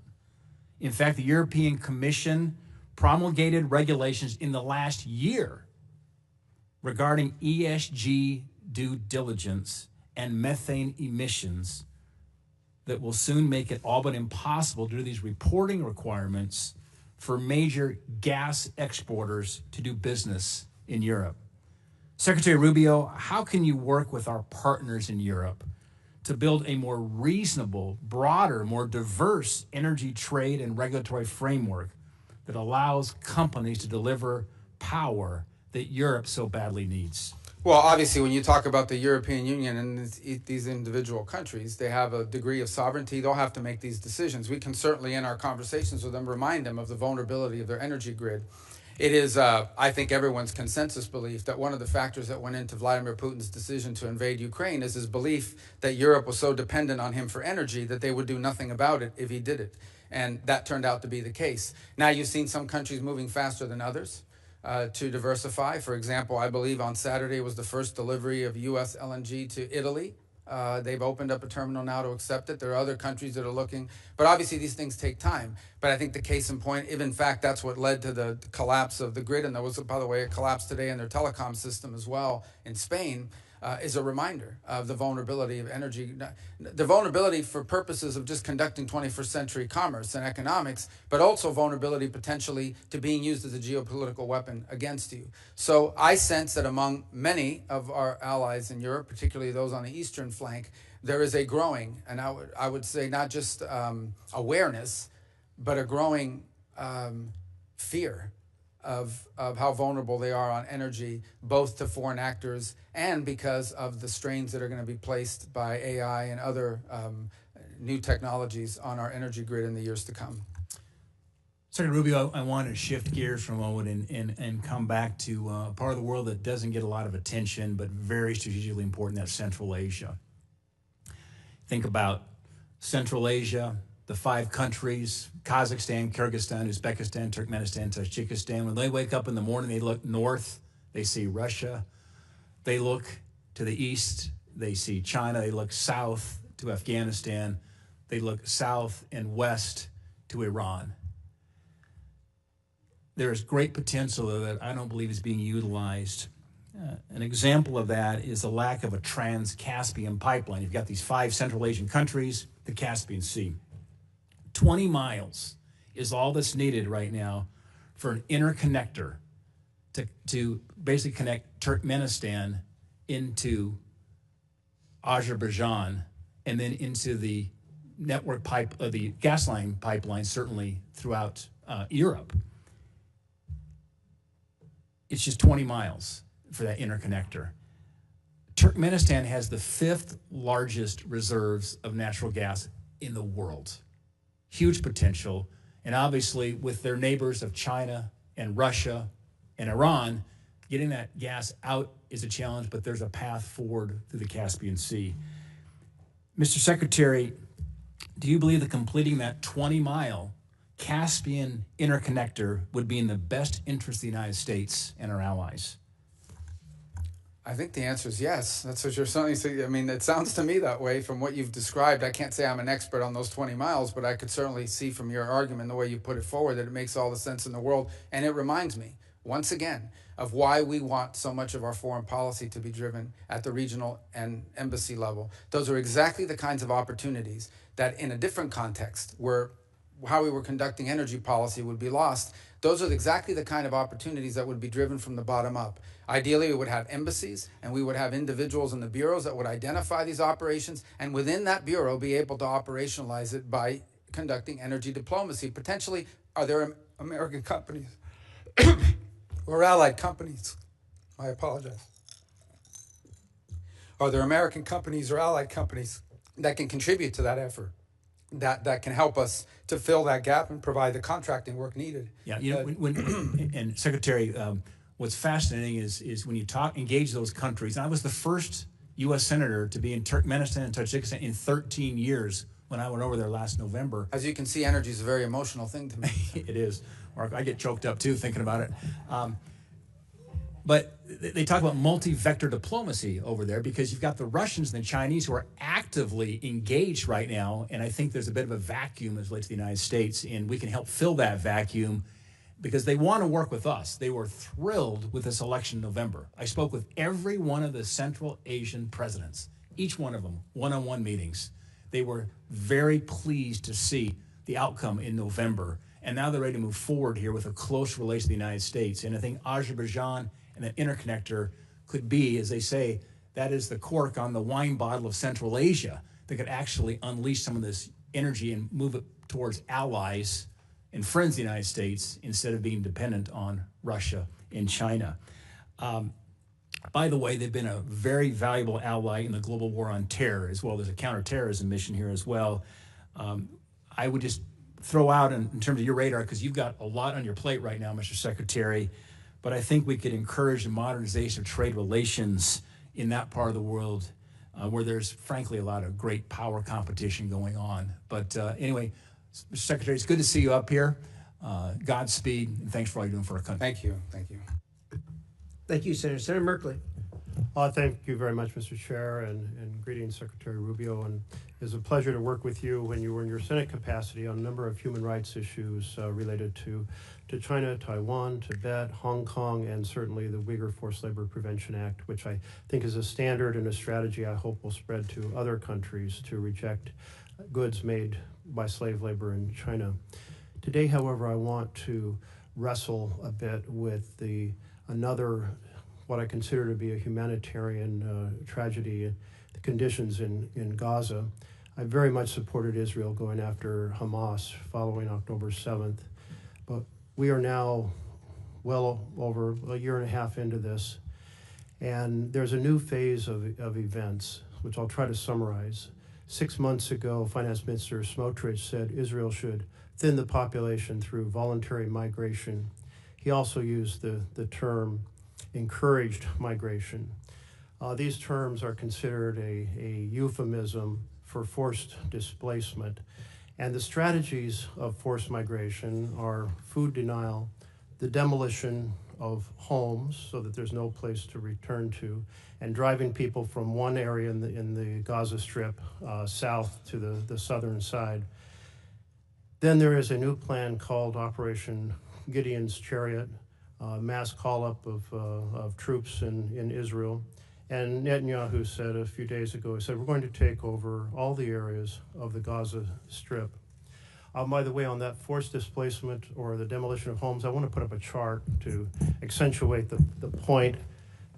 This is satellite images done by the New York Times that show before the war, the detailed homes, mass damage before the ceasefire, and then since the ceasefire, absolutely the entire neighborhood turned to rubble. There's just basically nothing left that is habitable. So I wanted to just make the point that it's not some theory about the strategy. The strategy is being implemented very aggressively and effectively. But let me return to the issue of food denial. The Office for Coordination of Humanitarian Affairs estimated that in February, 2,000 children were admitted for treatment of acute malnutrition. I was thinking about the strips that are used. They're called MUAC strips, mid-upper arm circumference. It's basically a measure of the bicep. And I saw them I went to areas that were under starvation in Africa, and I saw these being used, and you'd see a child, and you would think this child is just maybe 2 years old, and they'd be 5 years old, and their arms as thin as toothpicks. And I was struck when a UN health representative returned and said, and I quote, "I've seen them in the wards," referring to the hospital wards, "a child of 5 years old, and I thought he was 2 and a half. So Ulcha said 2,000 children, acute malnutrition. That's a nice way of saying we're starving. In March, there were 36 children admitted for acute malnutrition. The denial of food the blockade began March 2nd, so the numbers are undoubtedly up much higher in April and now into May. The World Health Organization reported a couple days ago that 57 children had died from the effects of malnutrition. That blockade shows signs of being changed. Netanyahu has made some public comments. He said, "We will not stand by." "We cannot reach a point of starvation for practical and diplomatic reasons." He went on to say that mass starvation is a red line that could cost Israel support from the U.S. He didn't say it was a humanitarian problem, but support from the U.S. And yesterday, 5 trucks went in, and there's a plan to get up to 100 trucks. But 5 trucks is 1% of the amount needed for daily food supplements, and 100 trucks is still only 20% in an area that's already extremely hungry. This has led Canada, France, and Britain to say we cannot stand by while the Netanyahu government pursues these egregious actions. The level of human suffering is intolerable. So I guess my question here is the U.S. is a very close ally to Israel, both in military, security support, certainly in economic support. Is the administration conveying to the Netanyahu government that encouraging migration through food denial is an unacceptable strategy? Well, let me say I won't discuss, obviously, for many different reasons, what we share with our partners and allies. But I will walk you through some of the steps you've rightly outlined, what has happened It's over the not last... too long a speech, because I'm really trying to get where our administration is standing. Well, I'm still trying to get the Senate out of me, so I still talk longer than I should, Yeah, well, so I'll be more brief. I'm going to have to reclaim some time, but go ahead, try to keep No, it very... well, you want me to answer? I do want you to answer, but hopefully answering the question is pretty simple. Does the U.S. consider this an acceptable strategy of encouraging migration? Well, I would say that we were pleased and to see that aid is starting to flow in again. I understand your point that it's not in sufficient amounts, but we were pleased to see that decision was made. I understand another 100 trucks are behind that and maybe more in the next few days. I'll also tell you that I met in Rome 3 days ago, with the World Food Program to walk through some of the ideas and plans they had for distribution on the ground. And ultimately, the answer here is for this to end, hopefully with the elimination of Hamas, because the people of Gaza deserve a more prosperous, peaceful future, which they'll never have as long as Hamas exists. Well, thank you. That was brief and well done. Thank you. So then the second part of this is the systematic destruction of remaining homes as a way to make it impossible for people to stay in Gaza. Does the U.S. discourage that? Is it discouraging the Netanyahu government from continuing that strategy? Well, we don't view that that's their strategy. We understand that they are targeting elements of Hamas, is what they have claimed and said to us and to the world, that they believe that they need to root out the remaining elements of Hamas, who, by the way, have been an impediment to multiple ceasefires that I know have been negotiated and even agreed upon by Hamas external and then vetoed by Hamas internal. Is the U.S., it sounds like then, therefore, we're not concerned about that, or you characterize it differently. There has been reports of the administration working behind the scenes to develop a plan to help deport Gazans to Libya. Have you been involved in any discussions related to deporting people from Gaza, Palestinians in Gaza, to Libya? No, there's no deportation. What we have talked to some nations about is if someone voluntarily and willingly says, I want to go somewhere else for some period of time because I'm sick, because my children need to go to school or what have you, are there countries in the region willing to accept them for some period of time? But those would be voluntary decisions by individuals. Well, if there are voluntary decisions because there is no clean water, there is no food, and bombing is all around you, is that really a voluntary decision? Well, ultimately, that's the point, right? And that is you don't want people trapped there. They may want to come back. They may want to live there in the future, but right now they can't. And if there's some nation willing to accept them in the interim period, yes, we've asked countries preliminarily whether they would be open to accepting people, not as a permanent situation, but as a bridge towards reconstruction. Does that include Libya? I'm not aware of Libya. Thank you. I will just summarize since my time is up. I think the U.S. has a moral responsibility to fiercely convey to the Netanyahu government that using food as an instrument of war is unacceptable. It's a violation of international humanitarian law. It's mass punishment.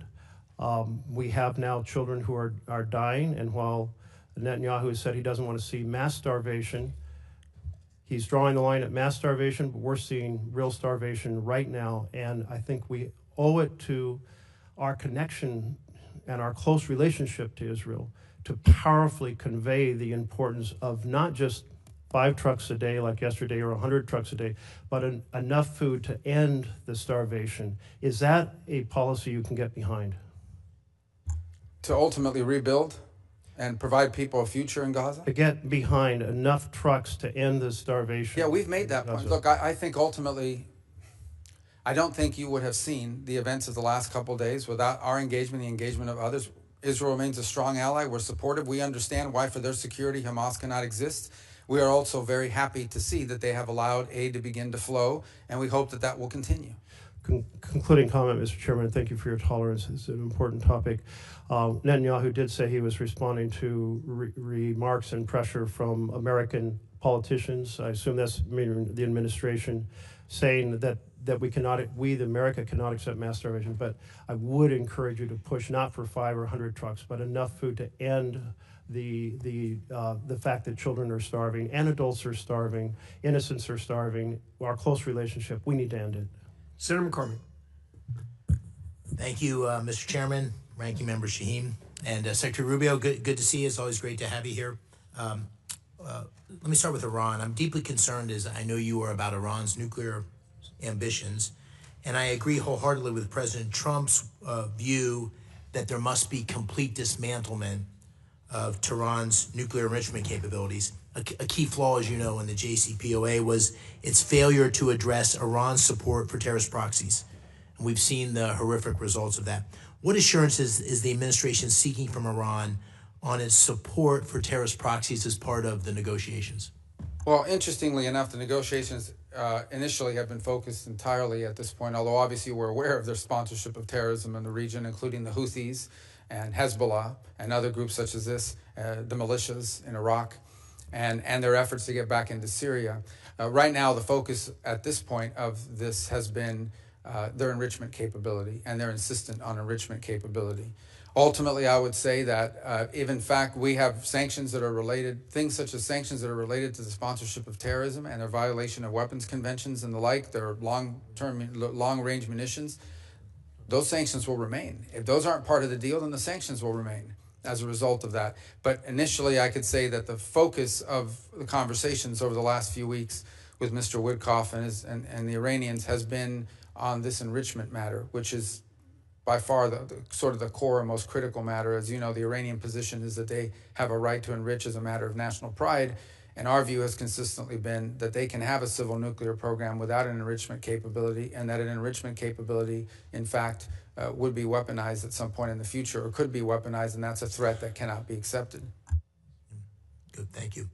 On Syria, I know that many of us are eager to work with you on implementing the president's plan to lift sanctions and protect key U.S. priorities.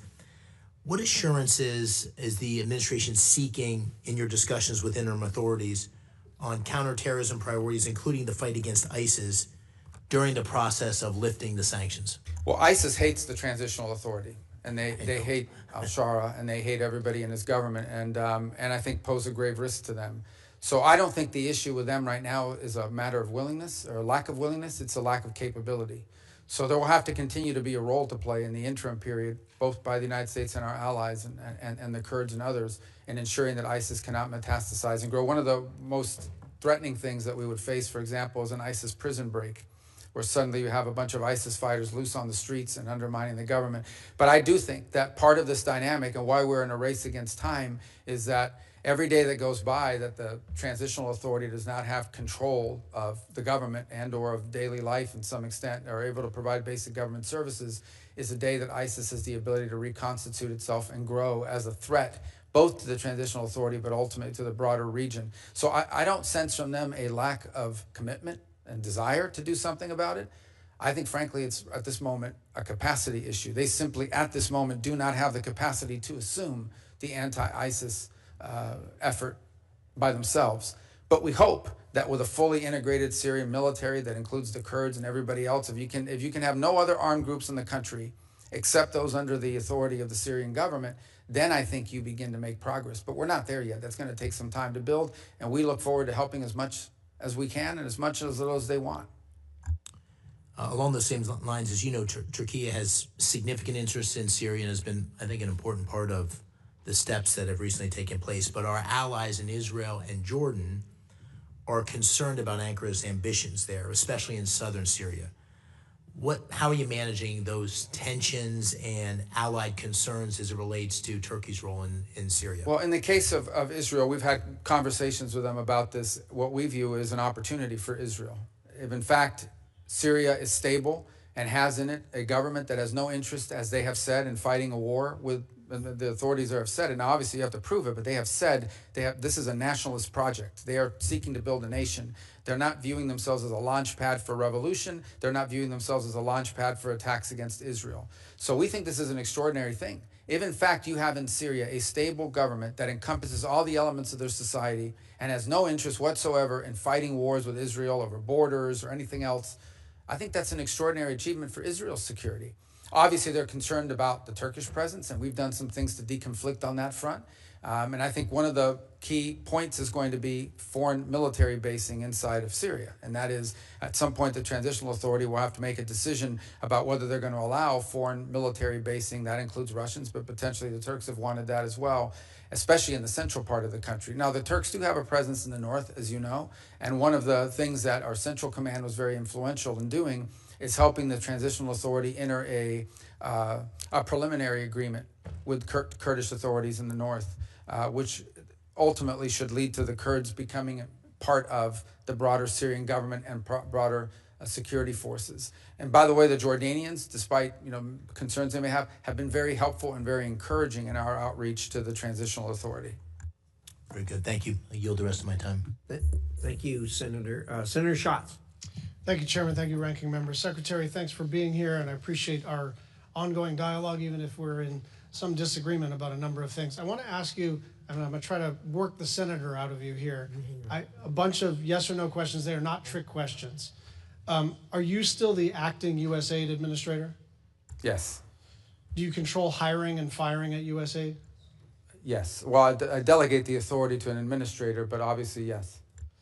And you control hiring and firing at state? Again, we obviously rely on our bureaus that do. I mean, depends what that's a highly technical question. I don't hire the line officers in every embassy, yeah. But I mean, technically, you're ultimately in charge. Yes. Okay. Did you personally review all the programs terminated during the foreign assistance review and personally make termination decisions? Yes.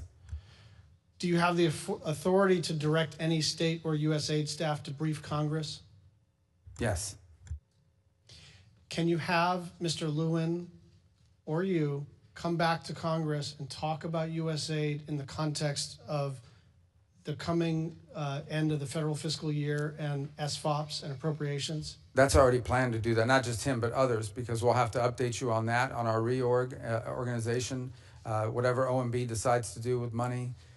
So there's a host of things for us to all talk about. So I just want to illustrate, whenever I talk with you, I feel pretty encouraged, and then stuff doesn't happen. I wrote 8 unanswered letters, and I request to enter those into the record without objection. And my staff has sent 200 unanswered questions, 200 unanswered questions about this much paper. Consultation is not a courtesy. It is required by law, and we have now 200, and these are perfunctory. What are you up to? What does this mean? This is the kind of normal pace of operations. Radio silence. Other than you're very responsive, your department and USAID has not been very responsive. Foreign Affairs Reform and Restructuring Act, the Empowerment Control Act, the Anti-Deficiency Act, the Foreign Assistance Act, and the annual appropriations bills for state and foreign operations have been violated in multiple ways. On March 12th, you wrote, "We plan to engage Congress as required both by law and reality before we start drafting a plan to bring USAID over under state." That did not happen.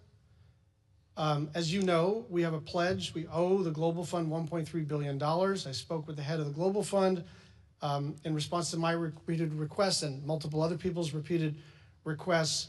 You told me that those funds were going to be released. It has not happened. I'd just like you to respond to that. And again, I like you. I like our working relationship. But what is happening is we have a good conversation, and then I don't know. It seems to be getting sandbagged underneath you in this vast bureaucracy. Yeah, well, that's part of the reason why we want to reorganize, is to have less vast bureaucracy, but I wouldn't blame that on this. The first couple points, we believe and continue to believe that we have complied with the law on every step of the way, including through advising Congress of our roles, and even now with the reorganization. We have not issued a congressional notification yet. We issued a preliminary. We have taken input from members. I actually personally signed a letter that I think should have been delivered to you. I was overseas. I don't know if it was Monday or Sunday or Saturday, but it was in response to your latest letter. Yeah. So I hope you did get that. And obviously we'll continue to engage with you on all of this as well. So the practical effect here, right? Because everyone can agree that, well, I don't know if everyone can agree, but it seems to me that most of us agree that there is virtue in reforming any big institution, and that aligning USAID's operations with the State Department and the President's and the Secretary's foreign policy objectives is beneficial. The question is, can we do this lawfully and in a way that doesn't damage our international reputation. Mothers who have fled Boko Haram in Nigeria are watching their babies starve. Children in South Sudan are dying of cholera. Families are dying because they have been cut off from their HIV medications. There are about 103 deaths an hour.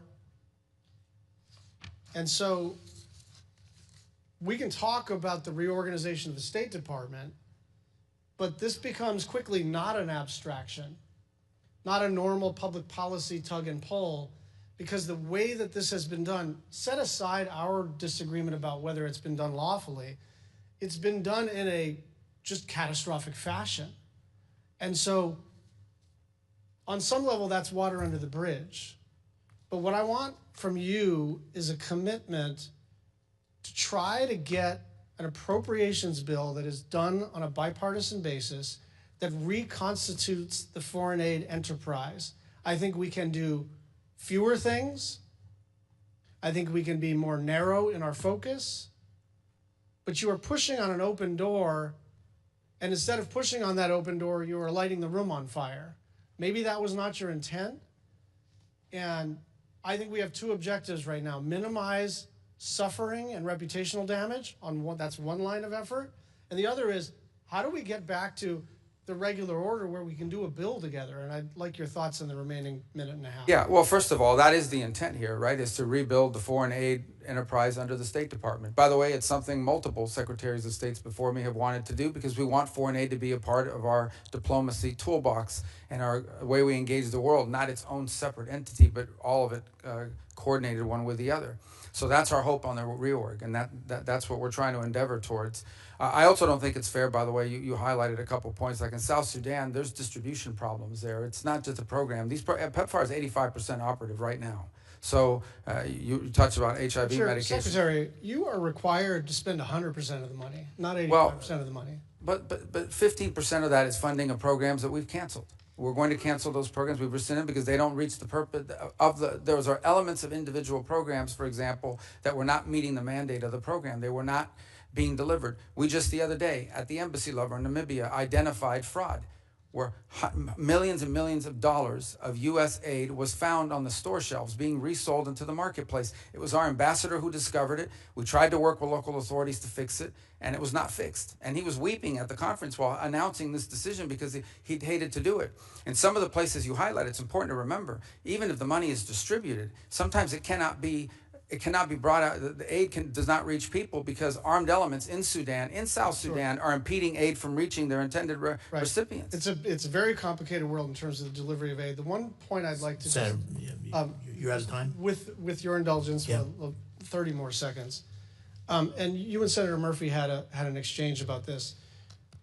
It is just not true that only 12% of the aid reaches recipients. The way you get to 12% is it's 12% local NGOs. So that is excluding CARE, that is excluding the World Food Program, that is excluding Catholic Relief Services. And so if you're going to count that as like overhead or inefficiency, Secretary Rubio, you and I have honest disagreements, but that number has been given to you and is not an accurate assessment of the extent to which aid reaches the people who need it. And I will just say, if there's an enterprise to reduce overhead, count me in, but it is not 88% overhead. That's not what's happening. Thank you. Well, that number, just to clarify, was actually Samantha Power's number. And she regretted that one of the things she was unable to do at USAID is improve upon that number. Thank you, Senator Rosso. Thank you, Mr. Chairman. So in just 5 months, Secretary Rubio, it's wonderful to have you back here in the committee. In just 5 months since you've been there, along with President Trump, just wanted to take a moment to highlight the incredible work that this administration has accomplished with your leadership, and clearly President Trump's, restored U.S. leadership across the globe, unleashed American energy, secured our southern border, reduced illegal immigration by 95%, reimposed maximal deterrence on Iran, pushed back on Chinese aggression, created new deals for U.S. companies, secured the release of hostages and unjustly detained Americans. I really appreciate the strong leadership. And according to Monday, Mr. Secretary, and you see the wonderful picture of you in today's Washington Post, you and your bride Jeanette meeting with the Pope. If you take a look up here, Marco, you see this great picture of you and yeah.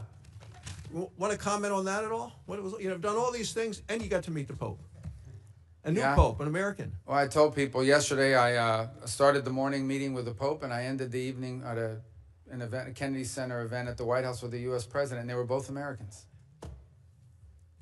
Amazing times. I want to talk about Iran, if we could. So in the first 100 days, the maximum pressure campaign against Iran came into full force once again. The administration sanctioned 72 entities, 14 individuals, 74 vessels, as well as 18 additional entities, including 2 Chinese-based oil terminals, 13 vessels. I think the maximum pressure campaign is working. We're already seeing a reduction in Iran's ability to fund destabilizing operations across the region. How does the administration plan to maintain this momentum and then continue with the talks that are going on? Well, I think it's clear for the Iranians. I mean, we're going to continue with sanctions until there's a deal otherwise. And by the way, there's also another set of sanctions out there that involve things like the sponsorship of terrorism and things of that they're doing. But when it comes to the nuclear program, until there's a deal, there's going to be sanctions. That's just the way it works. And so that's the president has issued an executive order for maximum pressure, and that's being executed on every single day. None of these are being slowed down while we're engaged in these talks. Ultimately, if we are able to reach a deal, then obviously that could be a part of it, but we're not at that stage yet. So look, we hope that there can be something done. These will not be easy. And by the way, one additional note on it is there's a separate set of sanctions out there, which are the snapback provisions that the E3 in Europe have. That's on another clock, completely different from ours. And I want to be clear about that. What they decide to do with their sanctions. Now, maybe we'll do a deal with Iran and they'll be satisfied with it and not impose their sanctions. But I met with the E3 again, what day is it today? Tuesday? I met with them maybe 4 days ago in Turkey. And they are moving forward on their process, independent from ours, that could impose additional sanctions as early as July, August, September, October, November, September, October of this year. I want to move to one of Iran's in the neighborhood neighbors with Syria. And President Trump met with the new Syrian president. He's urged the leader to deport foreign terrorists from Syria, help the U.S. counter ISIS. I want to just talk about ISIS, if I can, the concern for the resurgence of ISIS. It's been a significant concern. About 2,500 active ISIS fighters operating in Syria and in Iraq. Estimated 10,000 ISIS fighters in prisons in Syria. And what's your assessment of the threat posed in ISIS? And I know we have a presence. I was visiting our Wyoming troops who are in eastern Syria, and I want to know how that's helped to address the threats. Yeah, so there's 2 major threats facing the Transitional Authority in Syria. The first is a resurgence of ISIS, many of them foreign fighters, most of them foreign fighters, and that's a very significant element because any space that's ungoverned, if there are parts of the country where the Transitional Authority does not control it, it creates an ungoverned space that ISIS can come in. So that's the first threat. The other is Iran. Iran has not given up its efforts to gin up former Assad officials and others to get behind certain armed groups on the ground and stir up trouble as well in the country. So these are both threats. They're different, but they're related, and they pose 2 of the most serious threats to the Transitional Authority's efforts to create a nation state in in Syria that does not threaten Israel, does not threaten its neighbors, and is able to provide the life that the people of Syria want to rebuild for themselves, including many who are abroad, who have expressed a willingness or an interest in returning. And in fact, we've seen some of those people begin to return just because of the U.S. sanctions announcement. But we want that trend to continue because Syria will need them in order to rebuild their country and reclaim it. Can I talk to you about Gaza? President Trump's laid out a plan for Gaza. You recently said we support a future for the people of Gaza that is free of Hamas and full of opportunity. How do you envision a transition to a non-Hamas security and governance in Gaza? Well, that's a central question and not an easy one to solve, obviously. We've engaged with partners. There was an Egyptian-led effort for a while. There's a Saudi effort now. We've obviously engaged with our regional partners to come up with the constructs of what that looks like. Not to be frank, I mean, in the midst of the conflict ongoing, most of the attention has been paid to the humanitarian situation and the freeing of the hostages and multiple failed efforts at a ceasefire, which are ongoing and continue, and the hopes of ending this and the cessation of hostilities at some point. But thought has been given to it. But I think at the core of it is, I think we can find the funds to do it. I think you can find the partners to do it. I think the central question for the future of Gaza is going to be who governs it. because as long as there's a group like Hamas there, it's going to be very difficult to envision long-term peace and prosperity. So whether it's Hamas or some successor organization that spins out of it, that has to be a factor that you eliminate. And one of the ways you prevent it is by having a governing authority on the ground in Gaza that can provide the security necessary to allow there to be the peace necessary so you can have the prosperity we hope for. I want to talk, last question, in terms of American energy. You know, last year the Biden administration chose to pause approvals of pending LNG exports. We know that Europe needs those. It created a lot of uncertainty. President Trump has promised in his unleashing American energy, he's removed a lot of the obstacles. Our LNG exports have surged. I think it's going to help in Europe. European countries have increased their purchases of U.S. LNG. How has lifting this pause that Biden put on here restored confidence in America as a reliable partner to Europe? Well, obviously, I was just commenting a moment ago, I believe on Saturday, the first LNG shipment reached Italy. And there are other countries that are building terminals to receive it as well. So the fact that the United States joins now in the world as a reliable long-term source of liquefied natural gas as an export, I think improves our ties and our partnerships around the world. And it's a need for us because we have the capacity to export it and to develop it. And it's a need for our allies who need to diversify and in some cases make less dependent their system of generating electricity. It's a fundamental problem for multiple countries, for example, in Europe. It's not just the energy they need now, it's the energy they're going to need in the years to come. If you do an audit of where they're going to wind up needing, they don't have any way to generate that now unless they rely on things like U.S. exports of LNG. And that alone even won't be enough. They're going to have to find some other resources as well. Thank you, Mr. Secretary. Keep up the great work. Thank you, Mr. Chairman. Thank you, Senator Barrasso. Senator Van Hollen. Thank you, Mr. Chairman. Mr. Secretary, you and I served together in Congress for 15 years. We didn't always agree, but I believe we shared some common values. A belief in defending democracy and human rights abroad and honoring the Constitution at home. That's why I voted to confirm you. I believed you would stand up for those principles. You haven't. You've done the opposite. And you used to speak with conviction about the importance of foreign aid as a tool to advance American values and interests. Then you stood by while Elon Musk took a chainsaw to USAID and other assistance programs. That has left a staggering toll. Broken trust with countries, openings for China and other adversaries, and countless preventable deaths of children and others. Take Sudan, for example. The freezing of U.S. humanitarian assistance forced the closure of nearly 80% of the emergency food kitchens there. 2 million famine-affected people were left without access to food. People died because of those actions. Mothers, fathers, and children. Tons of emergency food that could have saved their lives was left rotting in warehouses because you and Elon Musk refused to let USAID do its job. Sudan is a country where, by the administration's own determination, a genocide is unfolding in Darfur. But here's where it goes from cruel to despicable. While cutting off food aid to Sudanese families living through an actual genocide, you're fast-tracking white South Africans for refugee status under a manufactured claim that they are the victims of genocide. You tried to block the admission of individuals who had already been approved to come here as refugees while making bogus claims to justify granting such status to Afrikaners. You've made a mockery of our country's refugee process, turning it into a system of global apartheid where political ideology and race, more than truth or need, matter. And while you've turned away from a genocide in Sudan and invented one in South Africa, you teamed up with President Trump to throw the Ukrainian people under the bus and had been played like a fiddle by Vladimir Putin. Of course, Donald Trump not only said he would end the war in Ukraine on day one, he also said he would end the war in Gaza on day one. And yet last week, you were all running around to Gulf states, giving away very sensitive American AI and chips technology, but doing nothing to end the war in Gaza and get the remaining hostages returned. You know that for 78 days, the Netanyahu government did not allow a scrap of food to enter Gaza to reach over 2 million civilians. 57 children have died from malnutrition so far, and more than 14,000 children are in imminent danger of dying of starvation. As Cindy McCain said last week, and I quote, "Families in Gaza are starving while the food they need is sitting at the border." That is a gross violation of both U.S. and international law. What did you do? Nothing. Not once did you publicly call upon the Netanyahu government to end the blockade. Fortunately, other countries spoke out, and now we see a tiny trickle going in.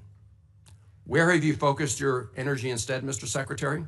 Well, your first trip as Secretary of State was to El Salvador, not to promote democracy, but to cozy up to President Bukele, who calls himself the world's coolest dictator.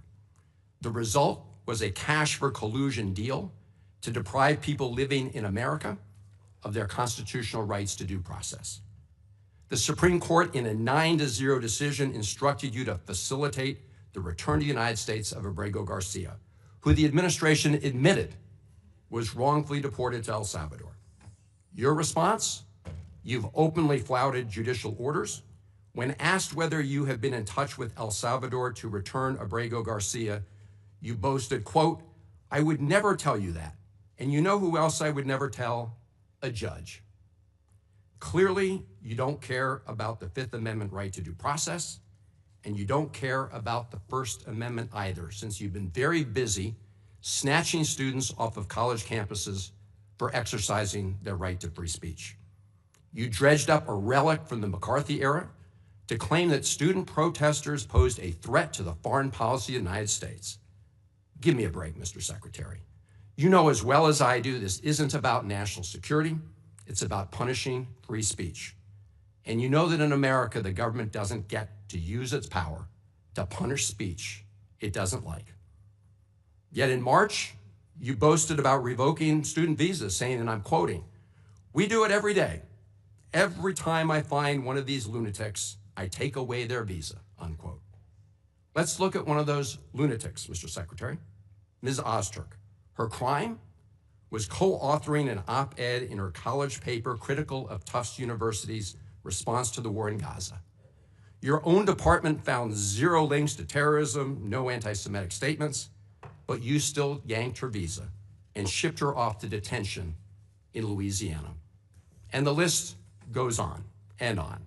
The federal judge in the case of Mohsen Madawi, who is the Columbia student who was ambushed by federal agents at his citizenship appointment, said, and I quote, this is the judge, "Legal residents not charged with crimes or misconduct are being arrested and threatened with deportation for stating their views on the political issues of the day. Our nation has seen times like this before, especially during the Red Scare and Palmer raids. Like the McCarthy-era witch hunts of the 1950s, your campaign of fear and repression is eating away at foundational values of our democracy. Back then, it took one voice, Attorney Joseph Welch, to cut through the hysteria with a simple question that marked the beginning of the end of that shameful era. He asked Senator McCarthy, "Have you no sense of decency?" And I would ask you the same, Secretary Rubio. You have shown through your words and your actions what the answer is. And I have to tell you directly and personally that I regret voting for you for Secretary of State. I yield back. May I respond? You may say. Well, first of all, your regret for voting for me confirms I'm doing a good job based on what I know. Well, that's just your a record and flippant what you statement, stand Mr. for. Secretary. Can I respond, Mr. Chairman? You may. I didn't ask. Senator, please let the Secretary have I'd be the floor. happy to, but then I can respond to his. Your time's up, Senator, and woefully used, I might add. Well- Your remarks do not represent the view of this committee. Well, Mr. Secretary, please. Well, I'd like to. I can't respond to everything he said because much of these are untrue, but I'll go through a few. First of all, I'm actually very proud of the work we've done with USAID. For example, I don't regret cutting $10 million for male circumcisions in Mozambique. I don't know how that makes us stronger and more prosperous as a nation. I raised don't regret Sudan, Mr. psychosocial Secretary. support services. I for raised USAID. Sudan, Mr. Secretary. Can I not respond, Mr. Mozambique. Chairman, or do I? Senator, I'd ask you to suspend. You had 7 straight minutes of I chose railing to on- use my time that way, Mr. Chairman. That's my right to Please use my suspend, time that way. Secretary Rubio. Well, I can go on. I mean, there's other things here. We spent $227,000 for Big Cat's YouTube channel from USAID. We spent $14 million for social cohesion in Mali, whatever the hell that means. So I can go on and on. I got the list here, and there's more. I didn't even bring the whole list. In the case of El Salvador, absolutely. Absolutely. We deported gang members. gang members, including the one that you had a margarita with. And that guy is a human trafficker, and that guy is a gangbanger, and the evidence is going to be clear in the days to come. Mr. You're Chairman, going to see who you went to look, defend. I'm sorry, please, Mr. Chairman. Secretary No. Rubio has the floor. Mr. Chairman, he can't make unsubstantiated comments Senator, like that. Secretary Rubio has the floor. You had Secretary your time. Rubio should take that testimony to the federal court in the Senator, United States because well, he hasn't done it under oath. Here's another point, okay? There is a division in our government between the federal branch and the judicial branch. No judge in the judicial branch cannot tell me or the president how to conduct foreign policy. No judge can tell me how I have to outreach to a foreign partner or what I need to say to them. And if I do reach that foreign partner and talk to them, I have under no obligation to share that with the judiciary branch. Just like a judge cannot order me to negotiate with a foreign minister of Russia, they cannot order me to negotiate with a foreign minister or the president of El Salvador. And if I did negotiate with them, which we have responded to them, and we've told them we've had communications with the president of El Salvador, I am under no obligation under our division of powers in this country and to share with the judicial branch how I conducted diplomacy of the United States. It would actually be counterproductive. If I started sharing with courts, or frankly, with the media, my conversations with foreign leaders and all of their details, no foreign leader would talk to me again, and we would break trust with them. So I have complied with every court order. What I won't comply with is an order to disclose what I'm saying and what we're talking about with a foreign leader, because then they won't talk to me. Diplomacy doesn't work that way. About the student visas, let me say this. I don't deport anybody, and I don't snatch anybody.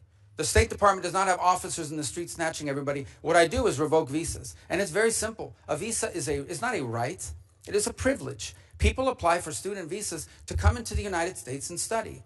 And if you tell me that you're coming to the United States to lead campus crusades, to take over libraries and try to burn down buildings and acts of violence, we're not going to give you a visa. Is that what Ms. Ozturk did? We're not going to give you a visa. Is that what she did? Come on, Mr. Secretary. And every single You're one of just these blowing cases, the smoke factors here are now. different. Senator, the bottom line is if you're Senator, coming here to stir up trouble on our campuses, we will deny you a visa. And if you Does have the a First visa Amendment and we apply find you, to we will people revoke living in the it. United States? And we're going to do more. There are more coming. We're going to continue to revoke the visas of people who are here as guests and are disrupting our higher education facilities. People are paying money. These kids pay money to go to school, and they have to walk Writing through a an bunch of op-ed lunatics to the who are tough here on student newspapers visas. disrupting the Simple foreign as policy that. of the United I want to States. do more. I hope we can That's find more of these people. pathetic, Mr. In fact, Secretary. the other day, some guys led a riot. I forgot what university it was, and I asked, please, can you find the arrest records of all the people that were arrested at that riot at that campus? Because if any of them have a visa, we're going to revoke it. I feel so much safer All right, when you lock let's, up people like Ms. Ozturk, Mr. Secretary.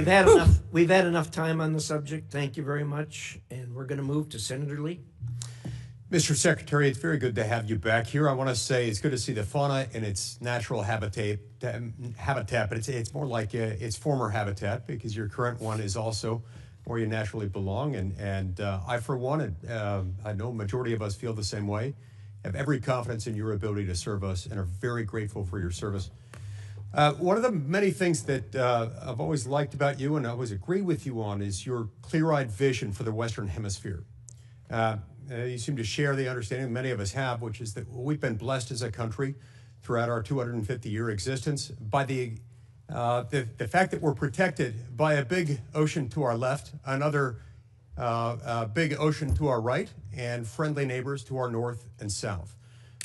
Those natural barriers are good for us and gave rise to the Monroe Doctrine and things like that. And I appreciate the fact that we now have a Secretary of State who understands and appreciates the importance of the Western Hemisphere. So I want to ask you where the Western Hemisphere fits relative to other regions of the globe and with the current administration. Now, as I understand it, the America First Opportunity Fund is intended to support, quote, America's most enduring and critical partners. As you, as Secretary of State, work to realign State Department priorities and funding programs with our national interests, will the countries in our immediate periphery, those in our hemisphere, our neighbors, be counted among our most critical partners? Yeah, absolutely. And look, by the way, the new Prime Minister of Canada was here a couple weeks ago. We had a very productive engagement with the President. Their new foreign minister is coming on board, wasn't able to join us at the NATO gathering a few days ago, but look forward to interacting with her as well. We've obviously had some disagreements with Canada and with regards to the nature of trade between our countries. But I think there's hope here that we can work something out on the trade front with them, although that's not something that I'm involved in negotiating. And then we have a lot of other mutual interests. As an example, national security on our shared obligations to NORAD and the defense of the North American continent. They've been a strong partner, and we look forward to building on that. And one of the most encouraging things is that Canada, that has historically not spent a lot of money, at one point less than 1% of their GDP on the military, it's now increasing, has made a pledge to get to 2%, and has signed on to the NATO pledge to get to 5% over the next decade. So I think that's going to strengthen our partnership as well in providing security to our hemisphere. Thank you. I want to touch next on the contributions to international organizations account. This multi-purpose account has been used to facilitate U.S. payments to over 40 international organizations. I think the current tally might be at 44. Now, as someone who has been skeptical of international organizations and the way we fund them, the way they've been used, and the way they've used our money, I very much welcome the proposed reduction in funding of international organizations. But the budget request before us mentions only the UN in that context, not the dozens of other organizations that we're also funding. As you keep up your efforts to review our participation in and funding of international organizations, can you offer us some kind of a glimpse into the universe of organizations as to which we might be terminating our funding this year? Well, I think there are some already that we have with UNRWA and some of the other programs that we are not happy with what they do. But the assessment is very simple, and that is our participation in this organization further our national interests or not? It doesn't mean we have to agree with everything the organization does, because sometimes there's benefit to being at the table. Sometimes there's benefit to being there and being able to influence the direction that it's going. In other cases, these are just forums that are used for anti-American positioning, but we're paying for it. So you start to ask yourself, well, why are people? And in other cases, you're legitimizing it. So you look at the Human Rights Council at the United Nations, which basically doesn't do anything to sanctions. In fact, it has become a place where some of the worst human rights violators on the planet go to hide. And yet we're funding that, and we're participating and giving it credibility. So I do think there are agencies like this. And here's one that I would say, because you asked about the Western Hemisphere, and I'm not saying it's one of the ones we're going to walk away from. I'm not claiming that right now. I am saying this. We have a catastrophe in our own hemisphere right now in Haiti that we are seeking to come up with an alternative strategy, because the one that's in place right now isn't working. And Haiti's heading in a very bad direction very quickly. And everyone's bending themselves and twisting themselves into pretzels to try to figure out how can we get the United Nations or some other entity to fly a flag over the country that you could put a mission that deals with it. And I asked myself, the Organization of American States has not led a mission since 1965, I believe. Why do we have an Organization of American States if it is unable to collectively respond to what is a severe catastrophe in our own hemisphere? Again, I'm not threatening we're going to pull out of the OAS. And that's not what I'm saying. What I am saying is we need to challenge some of our existing memberships to step up. Because you would think that one of the reasons why the OAS exists is to deal with a crisis like the one we have in Haiti, which is not like a crisis anywhere else, because these are not warring ideological movements. This is a country being taken over by criminal gangs. Or in fact, much of it's already been taken over by criminal gangs, and you have to deal with that very differently. And I want to say one thing here publicly. We are grateful to the Kenyans and to the mission. We remain committed to it because they've done it at great sacrifice and risk, but that mission alone will not solve this problem. And so that is one example of something that I want to see us be able to lead on, and that is to get organizations like the OAS, which we contribute to quite a bit, step forward and provide a mission with member countries to deal with the issue of Haiti, which is about to take a very dramatic turn if not addressed very quickly. It's a great point. I'm glad you raised OAS. I know that Lee Rizzuto has been named by President Trump to be our ambassador. That organization has a vision that aligns closely with that of the president and of you, our Secretary of State. Now, the Biden administration used the Development Finance Corporation as yet another vehicle for pursuing international climate alarmism with U.S. funding. Under the Biden administration, the DFC committed $20 million for sustainable tilapia production in Kenya, $50 million to purchase new vehicles for a car rental business in Ukraine, and $350 million for wind power in Turkey. These are just a few examples. As the Trump example seeks to lean on the DFC as an alternative, for foreign aid, what sorts of projects and in which regions would you advise the U.S. To fund through the DFC? Well, I think that's first of all, the DFC obviously is independent from the Department of State, so they have an own board and an own governing structure. Although I'm a member of it, I don't control it. But I think the broader question that you're asking is exactly the point of this reorganization, and that is it will now be incumbent upon our regional bureaus and our embassies under those bureaus to identify those opportunities for us, and then to elevate that at the leadership level and say, here's what we need to be funding in this country on the basis of our interaction. For example, in the Caribbean basin, when you talk to leaders there, they will tell you their number one need is to build up the capacity of their local law enforcement so they can take on these gangs. If they can get control of the gangs and the security situation, then they can expand to economic development and things of that nature. But it's difficult to do as long as it's insecure on the ground. These are the kinds of things that we want to be able to pursue, which is why we want to empower the regional bureaus and our embassies to have a role to play in determining what we fund and what we put our money towards. Thank you very much, Mr. Chairman. I see my time's expired. Thank you, Secretary Rubio. Thank you, Senator Rosen. Thank you, Mr. Chairman. I'm going to get right into it. Secretary Rubio, I'm going to embrace my Jewish mother instincts for a moment. So as a mother, a senator, and a fellow human being, I can tell you that I'm not even mad anymore about your complicity in this administration's destruction of U.S. global leadership. I'm simply disappointed. And I wonder if you're proud of yourself in this moment when you go home to your family, because I've always found you, Senator Rubio, to be a bipartisan, pragmatic partner, a true believer that the U.S. is stronger when we lead with diplomacy and development. You have a strong record on this, but I don't recognize Secretary Rubio. A stalwart support of Israel, you've watched this administration abandon Saudi normalization with Israel in order to pursue business deals. You were once a fierce critic of Vladimir Putin, but you sat idly by as the president berated the elected leader of Ukraine for not capitulating to Russia. And worst of all, you've kneecapped foreign assistance, including programs that you previously championed and made America less safe, less strong, less prosperous. In doing so, I know you know this in your heart.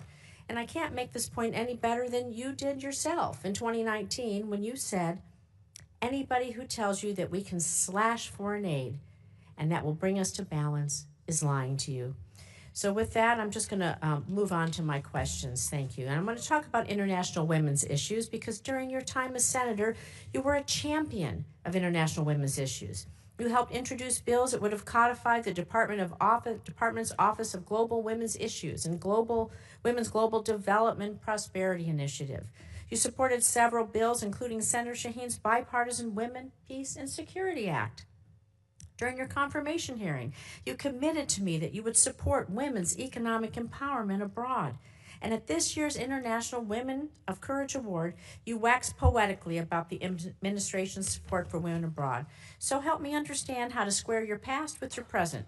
You're proposing the full elimination of the Office of Global Women's Issues. You've terminated hundreds of programs that help women and girls. You provided no guidance to the department on whether they should continue to implement the Women, Peace, and Security Act, and I'm still waiting to see your support for women's economic empowerment overseas. How can you dismiss the concerns of women around the world? Do you believe that the data shows that women's economic participation includes greater economic development worldwide and that women's participation in peace negotiations guarantees longer outcomes? And I have a few questions, so I would respectfully ask for a yes or no.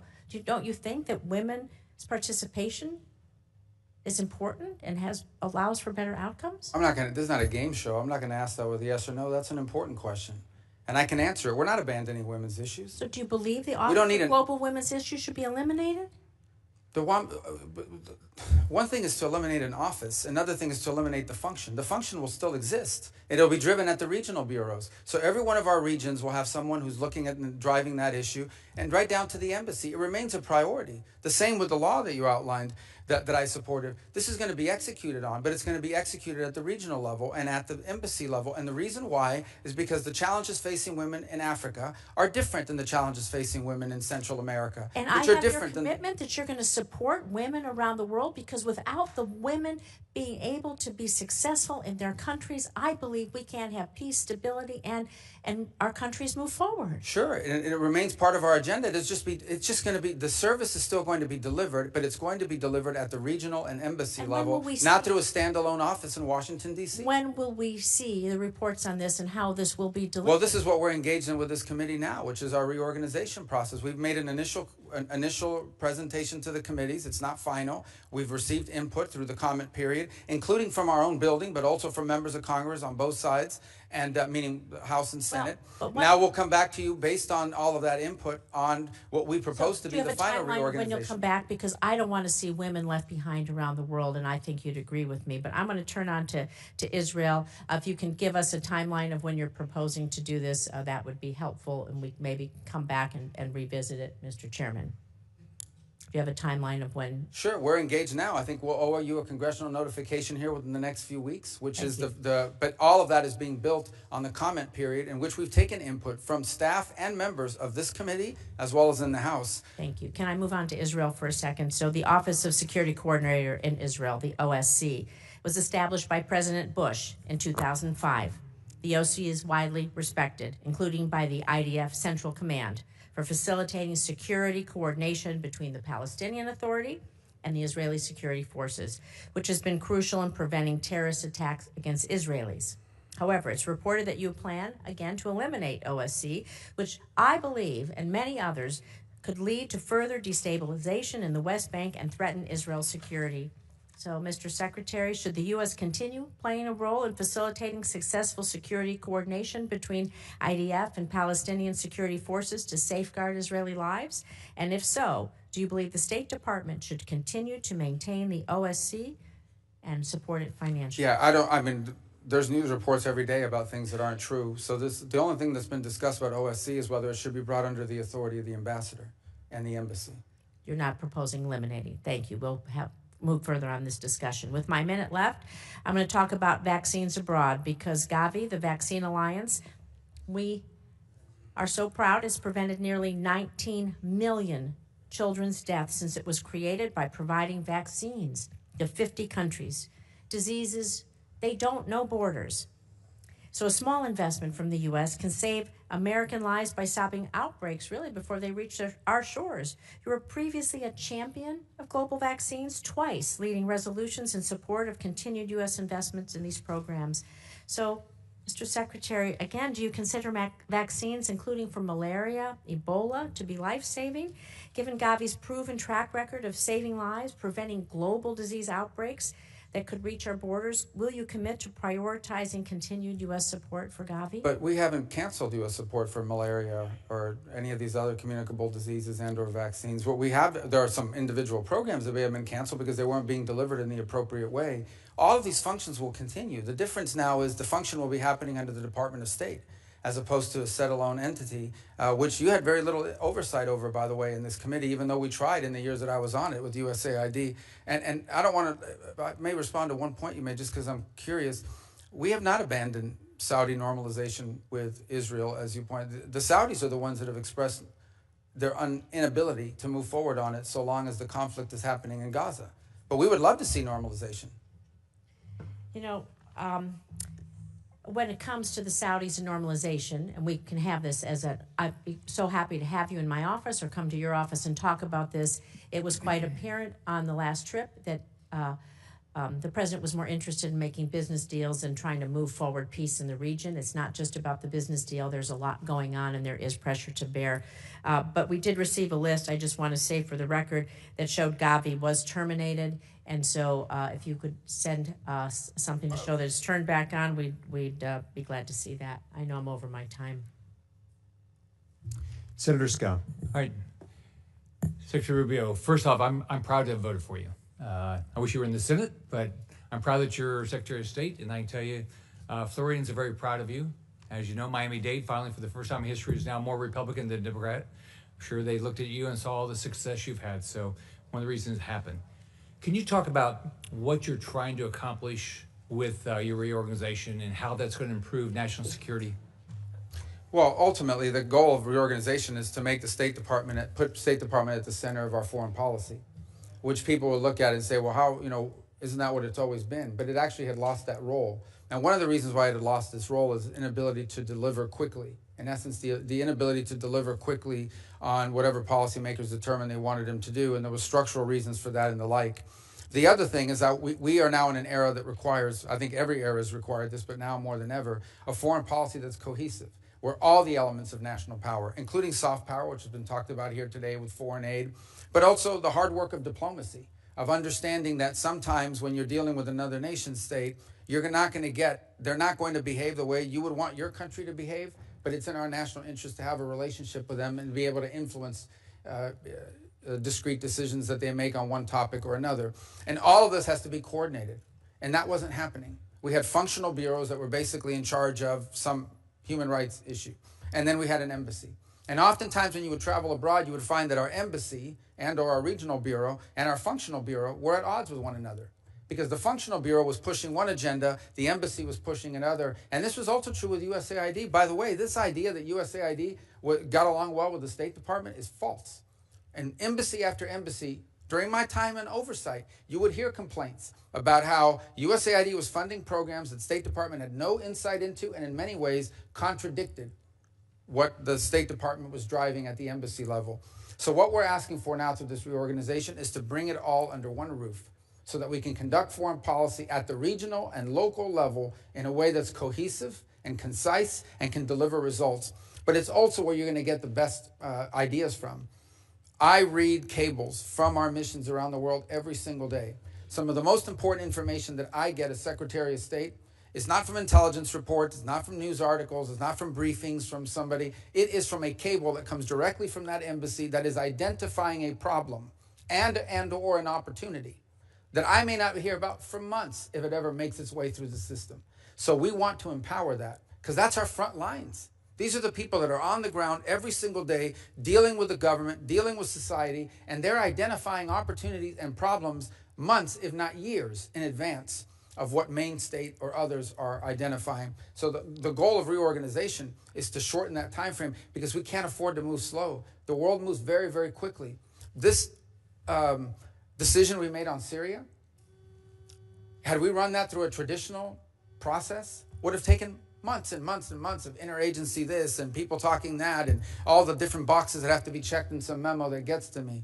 Our ability to move quickly on a discrete, on a unique opportunity in a time-effective manner, I think is going to bear dividends for the national security of our country if it works out. And we want to be able to see more of that. And that's really the goal of reorganization. People think this is a cost-cutting exercise. There may be savings. There need to be savings. We just had our credit rating downgraded. You talk about a foreign policy problem?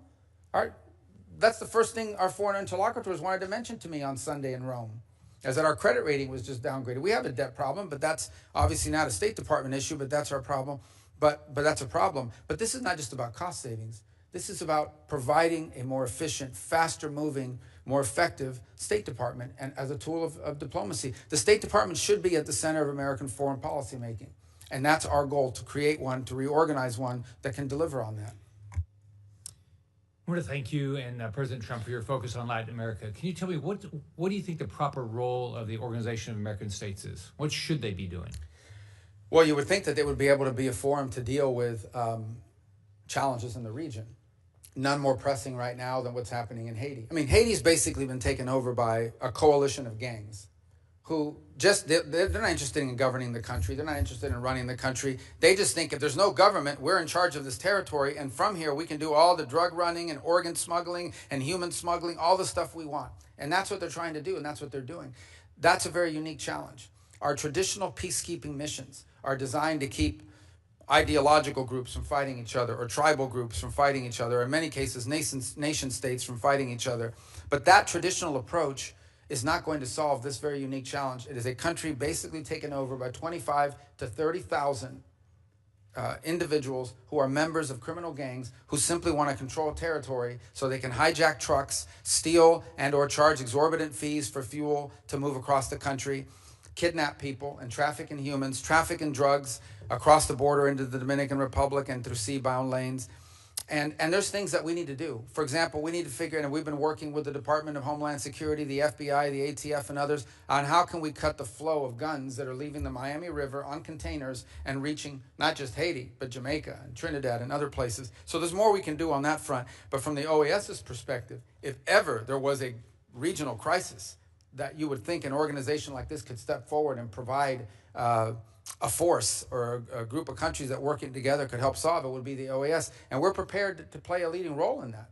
But we do need buy-in from other partners in the region who are as affected, if not more so, by what's happening there. So that's one example of what the OAS should help on. And obviously the other is on the defense of democracy, which is the OAS is a collection of democratic institutions. In places like Nicaragua, there is no. In Venezuela, in Cuba, there is no democracy. You talk about how you're working to reform the foreign service officer recruitment. In terms of reforms, well, two things we're doing on the promotion board. We're not getting rid of the promotion board. I read some the other day. We are simply suspended for a month while we reevaluate how we promote people. We want to promote people on the basis of how good they are. I know this is a shocking view, but we want to promote people on the basis of how good they are. And frankly, on occasion, you will find that a more junior officer, meaning they've only been there 10 years instead of 20, is really good and deserves a promotion. And if you don't promote them, they're going to leave the Foreign Service. The same is true for how we recruit people. We want to widen the base of people. And in fact, one of the things we've thought about is, are there people in the middle of a career doing something else in the private sector that are interested in entering diplomacy? There was a program to do that back in the 1980s, and it was very successful. Maybe these are people that will give us 15 or 20 years in that regard. So we are looking to expand our talent pool, but ultimately, we are also seeking to have a system internally where we are rewarding merit and performance, and not simply seniority or where you are in the pecking order based on how long you've been there. And that doesn't mean that if you've been there a long time, you're not good. But it means there are some people that haven't been there as long that are just as good or not better. And we want to make sure they're promoted, because if not, we're going to lose them. We're going to lose them to the private sector.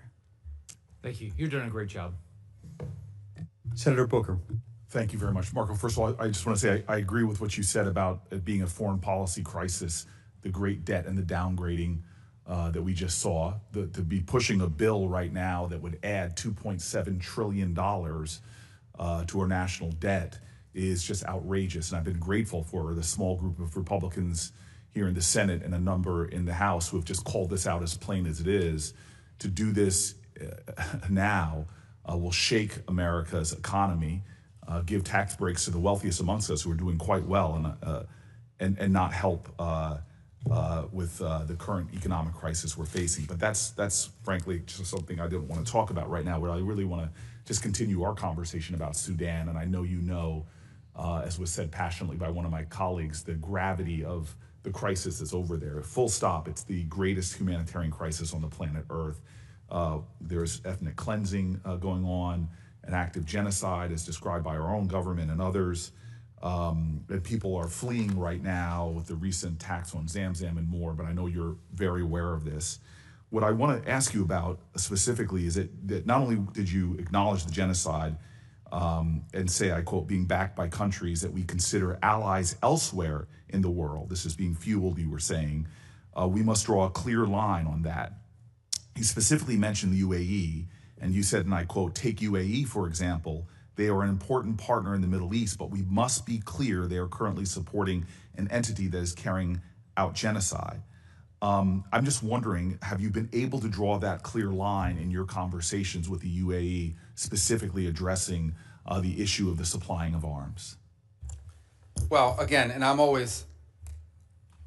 wasn't satisfied when people would answer this way when I was sitting on that side, but now on this side with diplomacy, you always want to be careful what you say publicly, because then people don't want to talk to you if they think it's going to happen in the future. Let me say this, we have expressed, not just to the UAE, but to other countries, that they are turning it into a proxy war, that it's destabilizing the region, that in fact it's creating an environment, not just in Sudan, but it's threatening to South Sudan already faces pretty substantial challenges, but some of that threatens to spill over and make it even worse. If I can interrupt, Marco, because I think your answer's justifiable. The UAE is a vital ally to the United States in a lot of other critical areas of the world. But it doesn't serve their interest. But my point is, it doesn't serve the interest of some of these countries involved to continue to pursue this route, because instability there is going to create a breeding nest for. And I guess what my hope is, radicalism. and I know you and I can have further conversations privately, is that we are pressing hard on those people that are fueling the conflict. But I want to ask the next part of this question is the U.S. leadership is critical to end this. This is actually something that we can achieve, not only alleviation of the suffering, but an end of this. If a humanitarian corridor is created and respected, this is something we can help to do. Finding diplomatic resolution to the conflict is something we can do. Now, there's a bipartisan a commitment in this committee, mandate to appoint a special envoy for Sudan. We know that that kind of leadership can help address this the worst crisis on the globe. Time is not in our favor. Are you going to get a special envoy appointed, as colleagues on both sides of this aisle want to happen? We do. We want to. We'd love to have somebody in charge of that. We have a similar arrangement with DRC, Rwanda, and have seen it play dividends. Mr. Secretary, all I'm looking for is a sense of urgency and an answer yes. Yes, the answer is, but we have to find the right person, and that's the challenge. Next, 30 million people in Sudan require humanitarian assistance. In February, it was reported that, and you heard this passionately, that the freeze in humanitarian assistance is causing untold suffering. I was there myself in Chad last year and saw the role that we were playing. And frankly, I saw how great American companies like Plumpy Nut here were doing good, a double bottom line. They were helping to alleviate the crisis over there, as well as helping American businesses here. I just am hoping that you can say that you will commit to resume and even surge United States humanitarian assistance, particularly food aid, as soon as humanly as possible. Well, all of that has been approved. All of the life-saving food and medicine programs have been turned on. To the extent that there's been impediments, has been one or two things. Either A, on the payment system front, where we faced a couple of weeks where we couldn't get money moving through Treasury because of a variety of different reasons, including changes to the technology, but that's largely been resolved. And the other is the ability to distribute it once the aid arrives at site. Marco, Mr. Secretary, you and I have been friends for a very long time. A sense of urgency is what I'm asking for right now. That every day that we delay or that we don't plow through the line of defense here, that stopping this from happening, people are dying. I know you, and I know we can do better. And as you and I both were taught back in the days we were playing football, better is possible, good is not enough. I want to move to my next question for you. Is the refugee camps, the U.S. main corridor to life-saving assistance, which I said to you, I visited. I'm just hoping that we can make sure that we are doing more. And I'll be specific in an example of another area. Despite the escalating humanitarian crisis, the United Nations Humanitarian Air Service is vital. The termination of those flights, makes it likely that all of Chad's aid into Chad will stop and end, and they will have no resources by the end of July. It can take a week to reach Chad's border from the capital via motorcade. And so this is a vital lifeline that we were supporting. During the rainy season, you can't make that trip by road at all. And I know, again, that you know this. Why was the award terminated for these flights? It is, to me, this is just very plain. This is the lifeline. And it was denied a waiver, which we reached out for. It's just, again, a very plain way that we could save lives. And I'm not sure if it's just because it had the UN in the title, but can we get a resumption of these flights that will literally save lives by getting the resources? I think the answer to your question is that while you were talking about a mode of transport versus the actual aid, and I understand how important that is, then the question is what percentage of responsibility the United States should bear in comparison to other countries that have capability and are actually closer to the problem. So there's a broader issue here, and that is there does come a point at which we have to understand that the United States, there's great causes all over the world. And I'm not speaking specifically about the flight because I owe you a specific answer on that question. I don't recall that waiver. I don't recall the denial. Marco, that's all. Excuse me, Mr. Secretary, that's all I'm looking for. But all I want you to understand is that not every program we've ever funded is going to be funded in the future because we have to balance these things. Mr. Secretary, I am aware of that. I just want an answer. I mean, this is like Schindler's List. Doing a little more saves lives. And I know we are more capable than we are right now. And I'm asking for that answer. I'll get you the answer on the flights. And the flights and some of the other things I mentioned, and I'm happy to work with you on the special envoy. There are people on both sides that are willing to do that. And I'll say in conclusion, because I'm over, but other people did, I do not want to lecture you, especially because I know I've had enough conversations that I know your moral core. But what my colleague brought up very passionately about the Afrikaners, I want you to know, as a person that talks to countries and leaders like you do all over Africa, they are already seeing us not prioritizing ambassadors. They see embassies being closed. But the torrent I got on the Afrikaners reminded me of the torrent I got from African leaders when the president called those countries like those in Africa shithole countries. The anguish and the anger and the disappointment and the feeling of double standards. So just from a diplomatic range, where we're in a competition in many ways on that continent that you and I talked in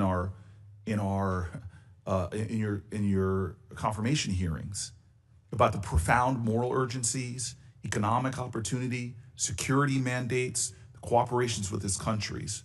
We have got to do a better job, in my opinion, and I've worked with you on these issues when you were a senator, diplomatically in prioritizing these issues. And I will partner with you in any way possible to make sure that we are addressing what I believe is a diplomatic shortfall right now in advancing American interests on the continent. If I might just real quick, we haven't closed any embassies, so I think people are responding to like articles talking about the potential for embassy closures and things of that nature, but we haven't closed any embassies, and we have been engaged. Listen, Africa to me is one of the priorities that I've set for us in terms of our global view, because of the opportunities, because of the youth of the continent, because of explosive growth that we're going to foresee. And as an example of it, one of the things we prioritized, which a lot of people thought was intractable, was trying to reach a peace agreement between the DRC and Rwanda. Now, it's not done, but we brought them both here to Washington, D.C. about a month ago. They signed a memorandum of understanding. The negotiations are moving forward.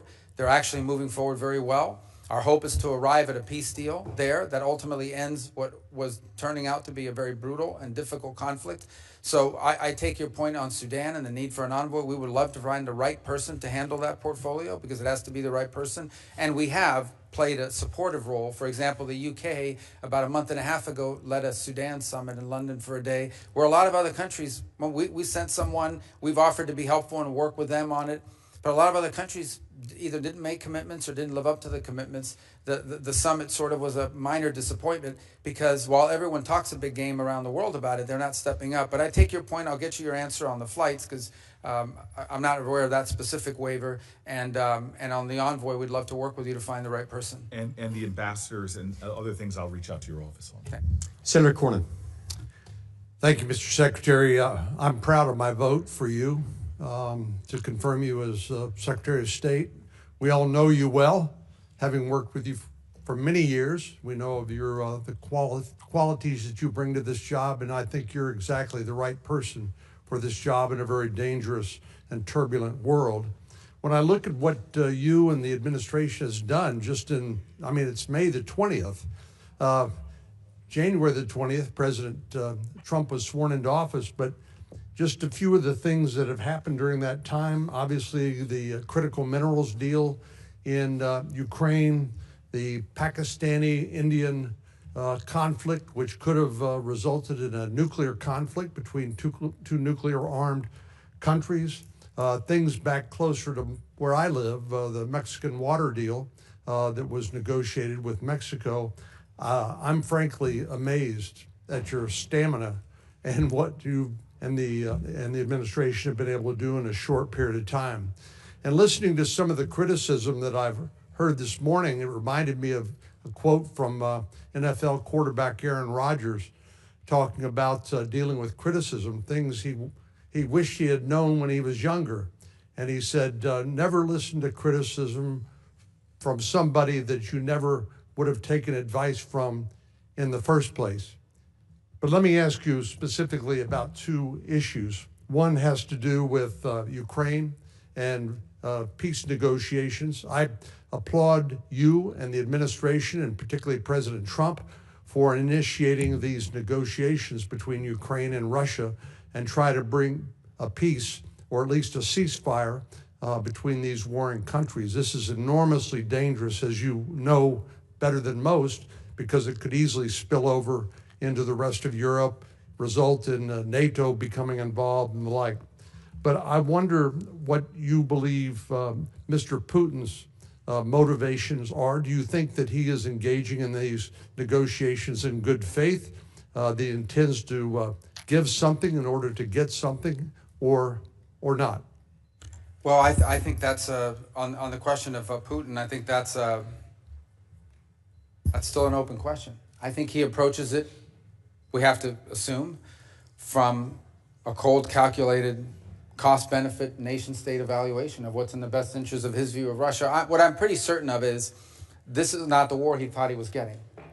When he first invaded Ukraine, I think he anticipated that the government would collapse and that he would be greeted as a liberator, and it has not turned out that way. And in fact, Russia today controls less territory than they did after the first 2 months of the war. So they've suffered significant losses. They've suffered the losses of at least, by some estimates, 250,000 men in uniform, and the Ukrainians have suffered less, but nonetheless suffered as well.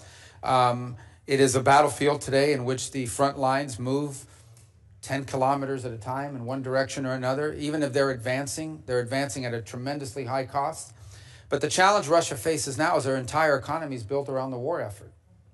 Their entire economy is built around munitions production and, frankly, around the fact that you've deployed about 1 million to 1.5 million people to the front lines, and they're making a lot more money fighting a war than they would in the private sector. So I think that that's potentially a challenge here in terms of bringing this war to an end. What we've tried to do is find any way forward to end this conflict. We think it is costly, it is deadly, it is disruptive, and we want to see it end. We want to see it end because of the destruction to Ukraine. We want to see it end because of the strains it's placing on the budgets of countries, neighboring countries, and the fears that it's stirring up in their regard. We want to see the conflict end in a way that's enduring.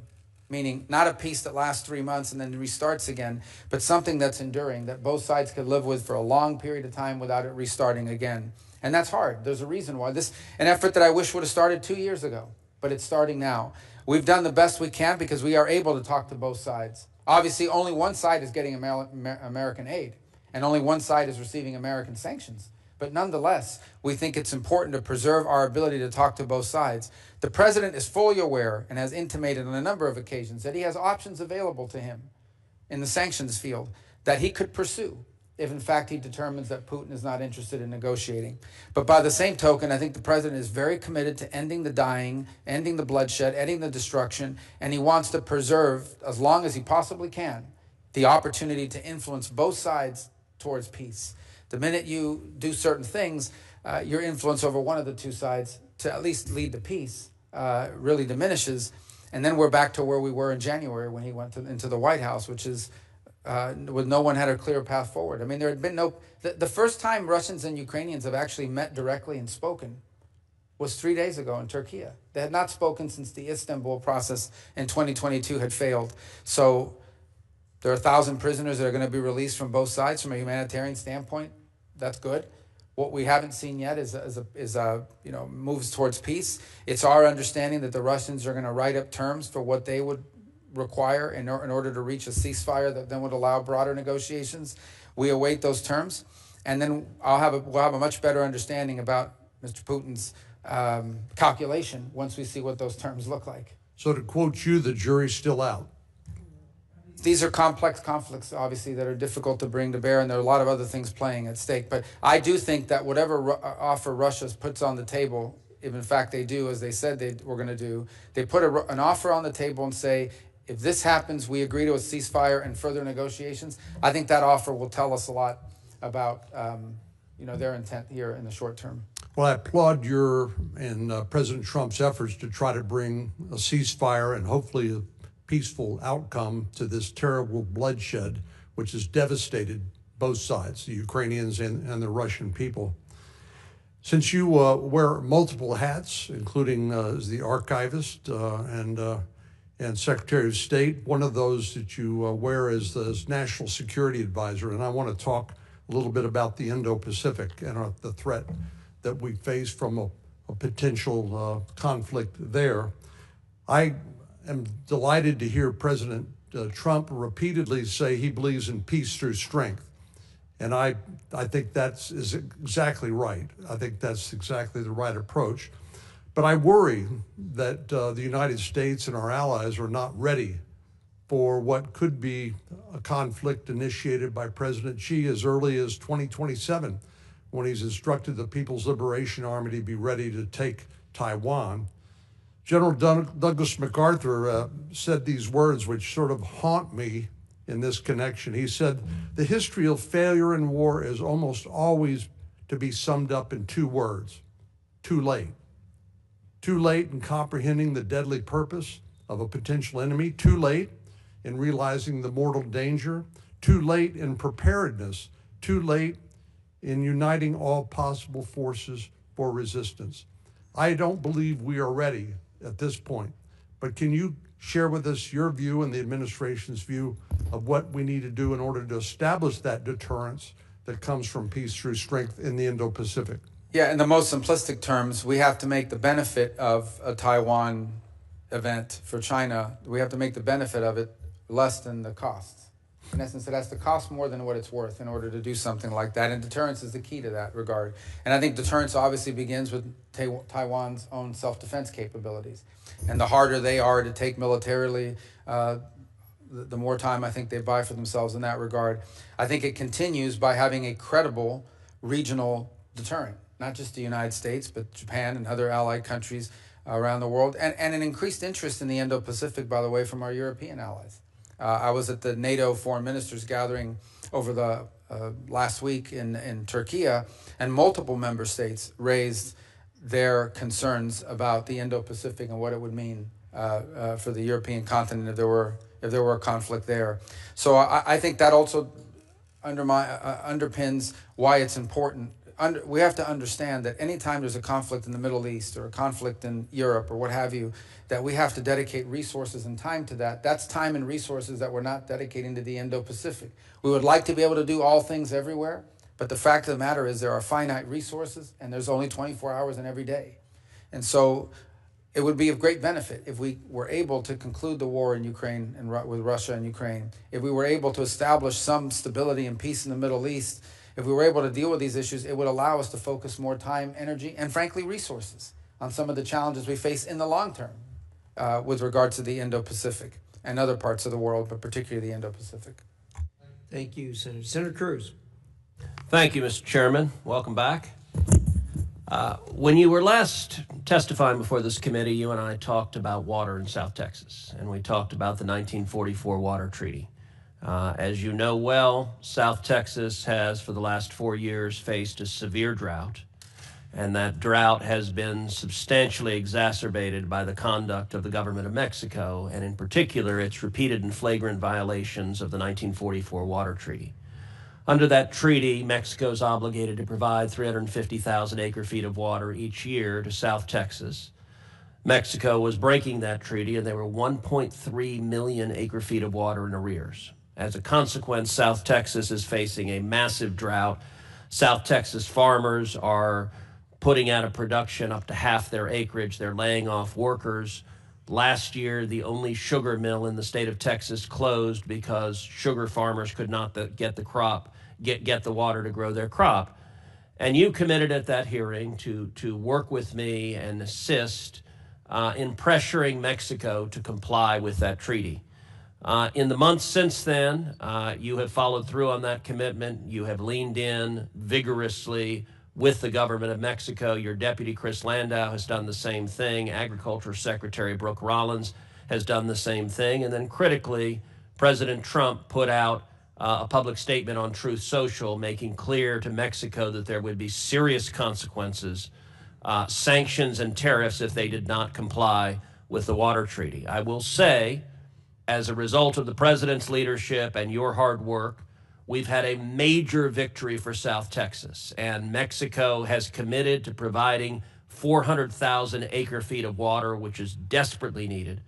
So I want to just start by saying thank you. In 4 years under Joe Biden, the Biden administration would not lift a finger for Texans, for farmers in South Texas, to hold Mexico to account, and the Trump administration has done more in 4 months fighting for water in South Texas than Joe Biden did for 4 years. So I wanted to say thank you, and I wanted to ask how the State Department is approaching next steps on the 1944 Water Treaty? Well, first of all, we have to understand that that commitment is met, and then we have to begin to prepare for the next cycle. This is a one-year problem. So we want to continue to work on that to make sure that those commitments are made, and that then in the next cycle, this becomes made permanent. That in essence, this becomes a new standard operating procedure and not a one-off. And by the way, it has to be something that exists beyond the presidency of the current president, because if the next president doesn't prioritize it, it could go back. So I just think this continued engagement with them on our expectations. The truth of the matter is, and in fairness, the Mexican government has grown increasingly cooperative on a number of fronts, both on national security issues and common security issues, but also on issues such as this. We're also happy, I think there's also the new treatment plant that they've opened, the Tijuana wastewater one, that we think will also be very helpful to water issues in the region and also the water quality issues. But this was a good news story. I think it's what happens when you make something a priority and then follow through on it. But we have to sustain it, and that really is our focus now, to sustain this through for future cycles, not just the short term. So, and I'll tell you, earlier this year, I went down to the Rio Grande Valley with Secretary Rollins. And in December, I wrote a provision in the continuing resolution that provided emergency relief to South Texas farmers, $280 million. And Secretary Rollins came down. Now, Brooke is the first Texan ever to be the U.S. Agriculture Secretary, and she's the first Ag Secretary in history to go to the Rio Grande Valley. And Secretary Rollins and I did a roundtable, and I will say, you and I have both been very focused on the Hispanic community in particular. I will say the impact in the Rio Grande Valley of having a president and an administration that is fighting for them is enormously consequential. And so I was very grateful that she came down, and the farmers and ranchers in South Texas see that they've got a president and an administration that's fighting for them. Let me shift to a different topic. Today, South African President Ramaphosa is in Washington, D.C. He'll be meeting with President Trump tomorrow. You and the president, as well as other administration officials, have repeatedly and rightly criticized South African policies on issues ranging from human rights to activities that directly undermine American national security. Those activities, in turn, include what appears to be an explicit and extensive pivot away from the United States and towards the Chinese Communist Party. There are also serious and credible allegations that the South African government's decision-making is compromised by widespread corruption tied directly to Iran. They are working together to target our Israeli allies on the international stage. President Ramaphosa himself has taken an aggressive position, leading a charge of genocide against Israel in the International Court of Justice. And he has pushed for precedents and policies that will not just undermine Israel, but expose American officials to vulnerabilities as well. I have every confidence that President Trump will demand South African officials change their policies and will hold them accountable if they don't. And it's critically important for the American people to understand the bases for our policies. Please talk a little bit about the extent of South Africa's malign activities and how they are undermining American national security interests. Well, it's one of the, first of all, we chose not to participate in this year's G20 hosted by South Africa, either at the foreign minister level or the president's level. And it had a lot to do with some of these issues, in addition to some of the issues they brought on their agenda, which we don't think reflect the priorities of this administration. So the president of South Africa is here today because he says he endeavors to reset relations between our countries. And President Trump, if someone says that, is always going to be open to resetting relations. But it will have to touch on some of the issues just pointed to now. Obviously, the position they've adopted towards Israel is way, not just off balance, but completely geared towards one side. And it makes one wonder about these allegations that are out there now of foreign influence, including with Iran. They clearly, on the global stage, and multiple multinational organizations, have consistently been a vote against America's interests, time and again. Not one-off. You always understand when some country has to go in one direction opposite to you, because, you know, that happens. That's what diplomacy is ultimately about. Diplomacy is also about when we're aligned, we work together. When we're unaligned, we have to talk. But when one country is consistently unaligned with the United States on issue after issue after issue after issue, now you have to make conclusions about it. So all I could say about the meeting today, I'm not there, obviously, because I'm here with all of you. In fact, it may be going on right now as we speak, or was scheduled to go on as we speak, is this was an outreach on the part of the South African president. He said he wanted to come to Washington. He wanted to reset relations with the United States. I have no reports as to how that meeting has gone so far. If there's a willingness on their side to reset relations, obviously something we'll explore, but we do so with eyes wide open to what they've done so far. And how does their campaign against Israel undermine America? Well, I think first of all, because it echoes some of the charges that are being made by some of the biggest enemies of Israel that happen to be ours, whether it's Iran, whether it's these radical groups that chant death to America, death to Israel. So we're very concerned about that. I also think there's real concern in our mind about some of these international institutions that, frankly, South Africa has lined up strongly behind, who would seek to, if they could, jail, imprison, indict American office holders because of some of the positions we've taken on public policy, even though we're not members to the conventions that create these entities. So if you talk about these groups they are in essence utilizing their forum on the national stage as a nation state under this president and this leadership to echo the claims and the positions taken by not just Iran, but in many cases China as well. Thank you. Thank you, Senator Cruz. Marco, thank you. I can confidently say I speak for the majority of this committee when I tell you how proud we are of what you're doing and your success as Secretary of State and the other hats you wear, too many of which there are to reiterate here.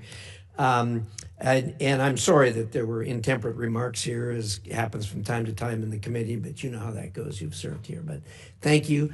There may be some questions for the record, which the members can submit until 5 o'clock tomorrow night.